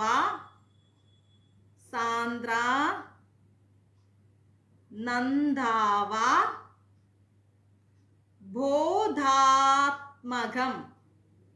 കുട്ടികൾക്കും വലിയവർക്കും കൂടി ഒരുമിച്ച് ക്ലാസ് എടുക്കാൻ എന്തെങ്കിലും ഒരു ഓപ്ഷൻ ഭഗവാൻ കണ്ടെത്തി തന്നിരുന്നെങ്കിൽ എത്ര നന്നായേനെ. കുട്ടികൾക്കും ഇങ്ങനെ തന്നെ ക്ലാസ് എടുക്കാം. സാന്ദ്ര നന്ദാവ ബോധാത്മകം. സാന്ദ്രാനന്ദാവ ബോധാത്മകം. സാന്ദ്രാനന്ദാവബോധാത്മകം. എന്താ അർത്ഥം? ഇടമുറിയാത്ത, അതായത് തുടർച്ചയായിരിക്കുന്ന. ഇടമുറിയാത്ത എന്ന് പറഞ്ഞാൽ തുടർച്ചയായിരിക്കുന്ന ആനന്ദവും ഒരിക്കലും കട്ടായി പോകാത്ത, ഇടമുറിയാത്ത ആനന്ദവും സന്തോഷവും ജ്ഞാനവും ചേർന്ന മൂർത്തിരൂപം നമ്മുടെ ഗുരുവായൂരപ്പൻ. ഓക്കെ, ഒരിക്കലും നിലയ്ക്കാത്ത സന്തോഷവും ആനന്ദവും ചേർന്ന ആ മൂർത്തിരൂപം പ്രാപിച്ചിരിക്കുന്നു നമ്മുടെ ഗുരുവായൂരപ്പൻ. അതാണ് സാന്ദ്രാനന്ദാവബോധാത്മകം എന്ന് പറയുന്നത്. ഓക്കെ, അപ്പോൾ ഇടമുറിയാത്ത, ഒരിക്കലും എന്താ പറയാ, വിട്ടുപോകാത്ത ആ ഒരു മൂർത്തിരൂപം ആര് കൈക്കൊണ്ടിരിക്കുന്നു? ഭഗവാൻ കൃഷ്ണൻ കൈക്കൊണ്ടിരിക്കുന്നു. ഓക്കെ, അതുകൊണ്ട് ഭഗവാനെ നമ്മൾ എന്തെന്ന് പറയുന്നു? സാന്ദ്രാനന്ദാവബോധാത്മകം എന്ന് പറയുന്നു. ക്ലിയർ? അതിന്റെ അർത്ഥം മനസ്സിലായോ ഇപ്പം? അതിന്റെ അർത്ഥം കിട്ടിയോ? ഇനിയാ കാലദേശ, കാലദേശ, കാലദേശ, കാലദേശ. ഈ ഒരു 4 ലൈൻ പലർക്കും വായിക്കാൻ അറിയാണ്ട് വലിയ ഇഷ്ടമാണ് ഇതൊന്ന് വായിക്കാൻ. ഇനി ഒരു മിനിറ്റ്. സാന്ദ്രാനന്ദാവബോധാത്മകം. ഇനി അതിൻ്റെ ഇടയ്ക്ക് ഒരു വാക്കുണ്ട്, അനുഭമിതം. അനുഭമിതം. സാന്ദ്രാനന്ദാവബോധാത്മക അനുഭമിതം. അനുഭമിതം എന്ന് പറഞ്ഞാൽ ഉപമിക്കാൻ മറ്റൊന്നുമില്ല. ഭഗവാനോട് ഉപമിക്കാൻ, ഭഗവാന് തുല്യമായി വേറൊന്നുമില്ല. അതുകൊണ്ടാണ് ഒരിക്കലും ഇടമുറിയാത്ത പൂർണ്ണമായ ആനന്ദമുള്ള, പൂർണ്ണമായ അറിവുള്ള ആ മൂർത്തി രൂപം സാക്ഷാൽ ഗുരുവായൂരപ്പനോട് ഉപമിക്കാൻ മറ്റൊന്നുമില്ല. അതുകൊണ്ടാണ് സാന്ദ്രാനന്ദാവബോധാത്മകം അനുഭമിതം എന്ന് പറയുന്നത്. ക്ലിയർ? ഇനിയോ കാലദേശ, കാലദേശ വദിഭ്യാം, കാലദേശ വദിഭ്യാം, കാലദേശാവദിഭ്യാം നിർമുക്തം, കാലദേശാവദിഭ്യാം നിർമുക്തം എന്ന് വെച്ചാൽ കാലം, ദേശം ഇവയിലൊന്നും അതിരുകളില്ല ഭഗവാന്. ഭഗവാൻ ഒരു ഇത്ര കാലങ്ങളേ ഉള്ളൂ, അല്ലെങ്കിൽ ഈ ദൂരം ഇത്രയും സ്ഥലങ്ങളിലേ ഭഗവാൻ ഉള്ളൂ എന്നൊന്നും പറയാൻ പറ്റില്ല. കാലത്തിനും അതീതമാണ്, ദേശങ്ങൾക്കും അതീതമാണ് ഭഗവാൻ. അതിരുകൾ കൽപ്പിക്കാൻ കഴിയില്ല ഭഗവാന്റെ. ഒരിക്കലും ഭഗവാന്റെ അതിരുകൾ നമുക്ക് കൽപ്പിക്കാൻ കഴിയില്ല. അതിൽ നിന്നെല്ലാം മുക്തമാണ് ഭഗവാൻ. കാലത്തിനും ദേശത്തിനും അതിരിനും മുക്തമാണ് ഭഗവാൻ. അതിൻ്റെ മുകളിലാണ്, അതിൻ്റെ കാലചക്രത്തിനും മേലെയാണ് ഭഗവാൻ സഞ്ചരിക്കുന്നത്. അതുകൊണ്ട് ഭഗവാനെ കാലദേശാവദിഭ്യാം നിർമുക്തം എന്ന് പറയുന്നു. കാലദേശവദിഭ്യാം നിർമുക്തം എന്ന് പറയുന്നുണ്ട്. അതായത് ഇടമുറിയാത്ത, തുടർച്ചയായിരിക്കുന്ന ആനന്ദവും തുടർച്ചയായ അവസാനമില്ലാത്ത ജ്ഞാനവും ചേർന്ന മൂർത്തി രൂപമായിരിക്കുന്ന ഗുരുവായൂരപ്പനോട് ഉപമിക്കാൻ മറ്റൊന്നുമില്ലാതിരിക്കുന്ന, കാലത്തിനും ദേശത്തിനും എന്നിവയിലൊന്നും അതിരുകൾ കൽപ്പിക്കാനാവാത്ത, അതിൽ നിന്നെല്ലാം മുക്തനായിരിക്കുന്ന ആ ഗുരുവായൂരപ്പൻ നിത്യമുക്തം. അപ്പോ സാന്ദ്രാനന്ദാവബോധാത്മകം അനുഭമിതം കാലദേശാവദിഭ്യാം. ഓക്കെ, നിർമുക്തം. നിർമുക്തം എന്ന് പറഞ്ഞു കഴിഞ്ഞാൽ നിത്യമായ മായയിൽ നിന്ന് മുക്തനായിരിക്കുന്നവൻ. നിത്യമായ ആ മായയിൽ നിന്ന് ഭഗവാൻ മുക്തനായിരിക്കുകയാണ്. അപ്പോ ഇടമുറിയാത്ത, തുടർച്ചയായിരിക്കുന്ന ആനന്ദവും ജ്ഞാനവും എല്ലാം ചേർന്ന മൂർത്തിരൂപമായിരിക്കുന്ന, ഉപമിക്കാൻ മറ്റൊന്നുമില്ലാത്ത, കാലവും ദേശവും എന്നിവയിലൊന്നും അതിരുകൾ കൽപ്പിക്കാനാവാത്ത, അതിൽ നിന്നെല്ലാം മുക്തനായിരിക്കുന്ന, നിത്യമായ മായയിൽ നിന്ന് മുക്തനായിരിക്കുന്ന ആ ഗുരുവായൂരപ്പൻ. ഇനിയോ നിഗമ, നിഗമ നിത്യമുക്തം കിട്ടിയില്ലേ? ഇനി അടുത്തത് നിഗമ ശത, നിഗമ ശത സഹസ്രേണ, നിഗമ ശത സഹസ്രേണ, നിഗമ ശത സഹസ്രേണ നിർഭാസ്യമാനം, നിഗമ ശത സഹസ്രേണ, നിഗമ ശത സഹസ്രേണ നിർഭാസ്യമാനം, നിർഭാസ്യമാനം അസ്പഷ്ടം, അസ്പഷ്ടം, അസ്പഷ്ടം നിഗമ ശതസഹസ്രേണ, നിഗമ ശതസഹസ്രേണ നിർഭാസ്യമാനം, നിഗമ ശതസഹസ്രേണ നിർഭാസ്യമാനം അസ്പഷ്ടം. എടുത്തെടുത്ത് പറഞ്ഞിരുന്നത് പലർക്കും വായിക്കാൻ അറിയാം, പലർക്കും വായിക്കാൻ അറിയില്ല. അതുകൊണ്ടാണ് നിർഭാസ്യമാനം അസ്പഷ്ടം. അസ്പഷ്ടം അതായത് 100 കണക്കിന് വേദവാക്യങ്ങളാൽ സ്പഷ്ടമാക്കുന്നുണ്ട് ഭഗവാന്, അല്ലെ? നിഗമ ശത, ശതം എന്ന് പറഞ്ഞാൽ 100, ശത സഹസ്രേണ 100,000 വാക്യങ്ങൾ കൊണ്ട് ഭഗവാനെ നമ്മൾ എന്ത് ചെയ്യുന്നുണ്ട്? സ്പഷ്ടമാക്കുന്നുണ്ട്. ഭഗവാനെ കുറിച്ച് നമ്മൾ പറയുന്നുണ്ട്. 1000 വാക്കുകൾ കൊണ്ട്, കോടാനുകോടി വാക്കുകൾ കൊണ്ട് നമ്മൾ എന്ത് ചെയ്യുന്നുണ്ട്? ഭഗവാനെ നമ്മൾ വ്യക്തമായി സ്പഷ്ടമായി പറയുന്നുണ്ടെങ്കിലും ബ്രഹ്മസ്വരൂപമായിട്ട് ഉപാസിക്കപ്പെടുന്ന ഭഗവാൻ അസ്പഷ്ടമായി തന്നെ ഇരിക്കുകയാണ്, ഒന്നിലും പെടാതിരിക്കുകയാണ് നമ്മൾ, അല്ലെ? ഭഗവാൻ ഒന്നിലും പെടുന്നില്ല. ബ്രഹ്മരൂപമായി ഉപാസിക്കപ്പെടാണ് ഭഗവാനെ. 100,000 കോടാനുകോടി വാക്കുകൾ കൊണ്ട് നമ്മൾ സ്പഷ്ടമാക്കി പറഞ്ഞാലും ഇതിലൊന്നും പെടാതെ ഭഗവാൻ ബ്രഹ്മസ്വരൂപമായിട്ട് ഇങ്ങനെ ഇരിക്കുകയാണ്. അങ്ങനെ ബ്രഹ്മസ്വരൂപമായി ഇരിക്കുന്ന, അസ്പഷ്ടമായി തന്നെ ഇരിക്കുന്നത് കൊണ്ടാണ് ഭഗവാനെ നമ്മൾ നിഗമ ശതസഹസ്രേണ, നിഗമ ശതസഹസ്രേണ, പറഞ്ഞു നോക്കൂ. എൻ്റെ കണ്ണൻ സംഗീതല്ലേ? നിഗമ നിഗമ ശത നിഗമ ശത സഹസ്രേണ, നിഗമ ശത സഹസ്രേണ നിർഭാസ്യമാനം, നിർഭാസ്യമാനം അസ്പഷ്ടം, അസ്പഷ്ടം അസ്പഷ്ടം നിഗമശതസഹസ്രേണ, നിഗമശതസഹസ്രേണ നിർഭാസ്യമാനം, നിർഭാസ്യമാനം അസ്പഷ്ടം. ഇപ്പൊ കിട്ടുന്നില്ലേ വായിക്കാൻ? രാജലക്ഷ്മി അമ്മ, സംഗീത, ഇപ്പൊ കിട്ടുന്നില്ലേ? എളുപ്പല്ലേ നാരായണീയം? ഭഗവാന്റെ കൃപാകടാക്ഷം ഉണ്ടെങ്കിൽ എളുപ്പം തന്നെ. ഇപ്പൊ വായിക്കാൻ, ഇപ്പൊ വാക്കുകൾ പറയാൻ പറ്റുന്നില്ലേ? ഞാൻ ഇങ്ങനെ പറഞ്ഞു തരുമ്പോ എനിക്ക് നിങ്ങളെ കാണാൻ പറ്റുന്നില്ല എന്നുള്ളൂ, പക്ഷെ നിങ്ങൾ എന്നെ കാണുന്നുണ്ടല്ലോ. അപ്പൊ അങ്ങനെ പോട്ടെ. ഇപ്പൊ ഞാനിത് ഇങ്ങനെ എടുത്തെടുത്ത് പറഞ്ഞു തരുമ്പോ വായിക്കാൻ പറ്റുന്നില്ലേ? അപ്പോ നിഗമ ശതസഹസ്രേണ നിർഭാസ്യമാനം അസ്പഷ്ടം, അതായത് ഒരുപാട് നൂറുകണക്കിന് എന്താ പറയാ വാക്കുകൾ കൊണ്ട്, ആയിരക്കണക്കിന് കോടിക്കണക്കിന് വാക്കുകൾ കൊണ്ട് നമ്മൾ ഭഗവാനെ സ്പഷ്ടമായിട്ട് വ്യക്തമായിട്ട് പറയാൻ ശ്രമിച്ചാൽ കൂടി ബ്രഹ്മസ്വരൂപനായിട്ട് ഉപാസിക്കപ്പെടുന്നത് കൊണ്ട് അദ്ദേഹം അസ്പഷ്ടമായിട്ട് നമുക്ക് ഒരിക്കലും മനസ്സിലാക്കാൻ കഴിയാത്ത രീതിയിൽ ഭഗവാൻ അങ്ങനെ ഇരിക്കുകയാണ്.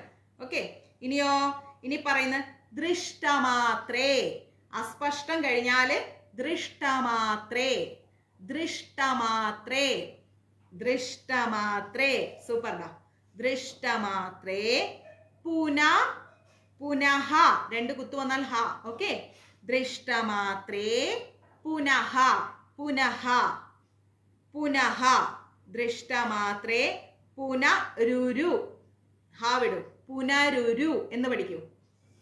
ദൃഷ്ടമാത്രേ പുനരുരു, പുനരുരു അസ്പഷ്ടം ദൃഷ്ടമാത്രേ, അസ്പഷ്ടം ദൃഷ്ടമാത്രേ പുനരുരു, പുനരുരു പുരുഷാർത്ഥാത്മകം, പുനരുരു പുരുഷാർത്ഥ, പുരുഷാർത്ഥ, പുനരുരു പുരുഷാർത്ഥാത്മകം, പുനരുരു പുരുഷാർത്ഥാത്മകം, പുരുഷാർത്ഥാത്മകം, പുനരുരു പുരുഷാർത്ഥാത്മകം.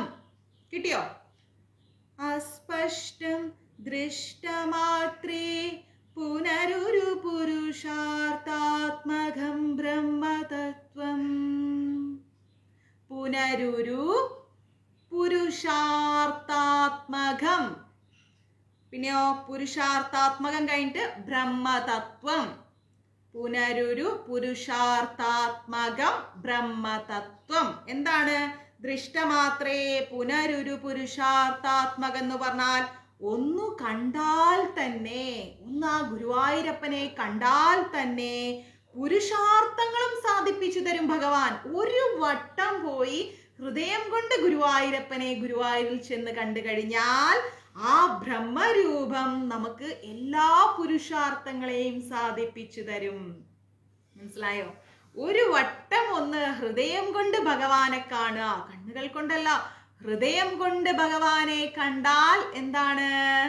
ആ ഭഗവാൻ നമുക്ക് പുരുഷാർത്ഥങ്ങളും സാധിപ്പിച്ചു നൽകും. അതുകൊണ്ടാണ് ദൃഷ്ടമാത്രേ, ദൃഷ്ടി ഒന്ന് കാണുക, ദൃഷ്ടമാത്രേ കണ്ടാൽ മതി, പുനരുരു പുരുഷാർത്ഥാത്മകം. ആ കണ്ട സമയം തന്നെ നമുക്ക് ഭഗവാൻ എല്ലാ പുരുഷാർത്ഥങ്ങളും സാധിപ്പിച്ചു തരും, ആ പരബ്രഹ്മസ്വരൂപൻ. അതുകൊണ്ടാണ് ഭഗവാനെ ദൃഷ്ടമാത്രേ പുനരുരു പുരുഷാർത്ഥാത്മകം എന്ന് പറയുന്നത്. ഇനിയോ തത് ബ്രഹ്മതത്വം, തത് ബ്രഹ്മതത്വം. അപ്പോ ഇവിടെ പഠിക്കൂ. അസ്പഷ്ടം ദൃഷ്ടമാത്രേ, അസ്പഷ്ടം ദൃഷ്ടമാത്രേ പുനരുരു പുരുഷാർത്ഥാത്മകം, പുനരുരു പുരുഷാർത്ഥാത്മകം ബ്രഹ്മതത്വം. ബ്രഹ്മതത്വം എന്ന് പറഞ്ഞാല് അതാണ്, ആ ബ്രഹ്മതത്വമാണ്. ആ ബ്രഹ്മതത്വമാണ് നമുക്ക് എല്ലാ പുരുഷാർത്ഥങ്ങളെയും സാധിപ്പിച്ചു തരുന്നത്. ഓക്കെ, ഇനിയോ ഗുരു, ഇനിയോ തത് ബ്രഹ്മതത്വം കഴിഞ്ഞു കഴിഞ്ഞാല് നമ്മൾ പഠിക്കേണ്ടത് തത്താവാത് ഭാതി, തത്താവാത് ഭാതി. അസ്പഷ്ടം ദൃഷ്ടമാത്രേ പുനരുരു പുരുഷാർത്ഥാത്മകം ബ്രഹ്മതത്വം തത്താവത് ഭാതി. തത് തത്താവാത്, തത്ത് താവത്ത്. ഓക്കെ, തത്താവത് ഭാതി, ഭരണിയുടെ ഭാ. തത്താവത് ഭാതി, തത്താവത് ഭാതി സാക്ഷാത്, സാക്ഷാത് ഗുരുപവനപുരേ. കിട്ടി, ഗുരുപവനപുരേ തത്താവത് ഭാതി സാക്ഷാത് ഗുരുപവനപുരേ ഹന്തഭാഗ്യം ജനാനാം. ഓക്കെ, ഹന്തഭാഗ്യം ജനാനാം എന്ന് വെച്ചാൽ എന്താണ് നമ്മൾ പഠിക്കേണ്ടത്? ഒറ്റ കാര്യം, വളരെ സിമ്പിളാണ്. ദൃഷ്ടമാത്രേ, ദൃഷ്ടമാത്രേ പുനരുരു പുരുഷാർത്ഥാത്മകം. ഒന്ന് കണ്ടാൽ തന്നെ എല്ലാ പുരുഷാർത്ഥങ്ങളും സാധിപ്പിച്ചു നൽകുന്ന ആ ബ്രഹ്മതത്വമാണ് ഗുരുവായൂരപ്പൻ. ഗുരുപവനപുരേ താവത് സാക്ഷാത് ഭാതി. ഗുരുവായൂരിൽ നേരിട്ട് പ്രത്യക്ഷമായി വിളങ്ങാണ് ഭഗവാൻ, അല്ലെ? ഗുരുവായൂരിൽ ഭഗവാൻ നേരിട്ട് പ്രത്യക്ഷപ്പെട്ട് വിളങ്ങിക്കൊണ്ടിരിക്കുകയാണ് ആ ബ്രഹ്മതത്വം. ഹന്തഭാഗ്യം ജനാനാം. ഹന്തഭാഗ്യം ജനാനാം എന്ന് പറഞ്ഞാൽ അവിടെയുള്ള ജനങ്ങളുടെ ഭാഗ്യമാണ് ഗുരുവായൂരപ്പൻ. ഹന്തഭാഗ്യം ജനാനാം. അപ്പോ ഇടമുറിയാത്ത, ഒരിക്കലും നശിക്കാത്ത, ആനന്ദമായിരിക്കുന്ന, ജ്ഞാനമായിരിക്കുന്ന ആ മൂർത്തി സ്വരൂപം ഉപമിക്കാൻ മറ്റൊന്നുമില്ല. ഭഗവാനോട് ഉപമിക്കാൻ മറ്റൊന്നുമില്ലാത്ത, കാലമില്ല, ദേശമില്ല, ഇതിന്റെ എല്ലാം മുകളിൽ അതിരുകൾ കൽപ്പിക്കാനാവാത്ത, അതിൽ നിന്നെല്ലാം മുക്തനായിരിക്കുന്ന, നിത്യമായ മായയിൽ നിന്ന് മുക്തനായിരിക്കുന്ന, നൂറുകണക്കിന് ആയിരക്കണക്കിന് വേദവാക്യങ്ങൾ കൊണ്ട് നമ്മൾ പറയുന്നുണ്ടെങ്കിൽ പോലും ബ്രഹ്മസ്വരൂപമായി ഉപാസിക്കുന്ന, ആ അസ്പഷ്ടനായി തന്നെ ഇരിക്കുന്ന, ഒന്നു കണ്ടാൽ തന്നെ എല്ലാ പുരുഷാർത്ഥങ്ങളും സാധിപ്പിച്ചു നൽകുന്ന ആ പരബ്രഹ്മ സ്വരൂപം, അതാണ് ആ ബ്രഹ്മതത്വം, അതാണ് ആ ഗുരുവായൂരപ്പൻ. ആ ഗുരുവായൂരപ്പൻ നേരിട്ട് ഗുരുവായൂരിൽ പ്രത്യക്ഷപ്പെട്ട് വിളങ്ങിക്കൊണ്ടിരുന്ന് അവിടെയുള്ള ജനങ്ങളുടെ ഭാഗ്യമായി മാറിക്കൊണ്ടിരിക്കുകയാണ്. ഇതാണ് നാരായണീയം എന്ന് പറയുന്നത്. സാന്ദ്രാനന്ദാവബോധാത്മകം അനുഭമിതം കാലദേശാവദീപ്യാം നിർമുക്തം നിത്യമുക്തം നിഗമശത സഹസ്രേണ നിർഭാസ്യമാനം അസ്പഷ്ടം ദൃഷ്ടമാത്രേ പുനരുരു പുരുഷാർത്ഥാത്മകം ബ്രഹ്മതത്വം തത്താവത് ഭാതി സാക്ഷാത് ഗുരുപവനപുരേ ഹന്തഭാഗ്യം ജനാനാം. ഇതാണ് നാരായണീയം. ഇത് നമ്മൾ എന്ത് ചെയ്യണം? ഹൃദയത്തോട് ചേർത്ത് വെച്ചിട്ട് വേണം മുന്നോട്ട് ജീവിക്കാൻ. അപ്പൊ ഇന്ന് അക്ഷയ തൃതീയ ദിവസത്തിൽ ഒരിക്കലും നശിക്കാത്ത ഒരു ഗ്രന്ഥം, അത് ഒരു ഗ്രന്ഥങ്ങളും നശിക്കുന്നില്ല, പക്ഷേ ആ ഒരു നാരായണീയത്തിന്റെ 4 വരി നമുക്ക് ഭഗവാന്റെ ഒരു കാരുണ്യം കൊണ്ട് പഠിക്കാൻ സാധിച്ചു. നാരായണീയം ഹൃദയത്തിന്റെ ജീവിതത്തിന്റെ ഭാഗമാക്കി മാറ്റുക. നാരായണീയത്തിന്റെ കഥകളൊക്കെ ഒരുപാടുണ്ടല്ലേ, വാതരോഗം മാറ്റിയ കഥകളൊക്കെ ഒരുപാടാണ്. അങ്ങനെയുള്ള ആ ഒരു നാരായണീയം നമുക്ക് ഭഗവാൻ ദശകം 1-ലെ 4 വരി നമ്മൾ തുടങ്ങി വെച്ചു. വിഷ്ണു സഹസ്രനാമം കഴിഞ്ഞാൽ നമ്മളത് പഠിക്കും. ഓക്കെ, ഹരേ കൃഷ്ണ. സർവം കൃഷ്ണാർപ്പണമസ്തു. പ്രഭുപാദ് കി ജയ്, ഗുരു മഹാരാജ് കി ജയ്, രാധാ പവനപുരേഷൻ കി ജയ്. ഓം ശ്രീ മാത്രേ നമഃ. ഹര ഹര മഹാദേവ്.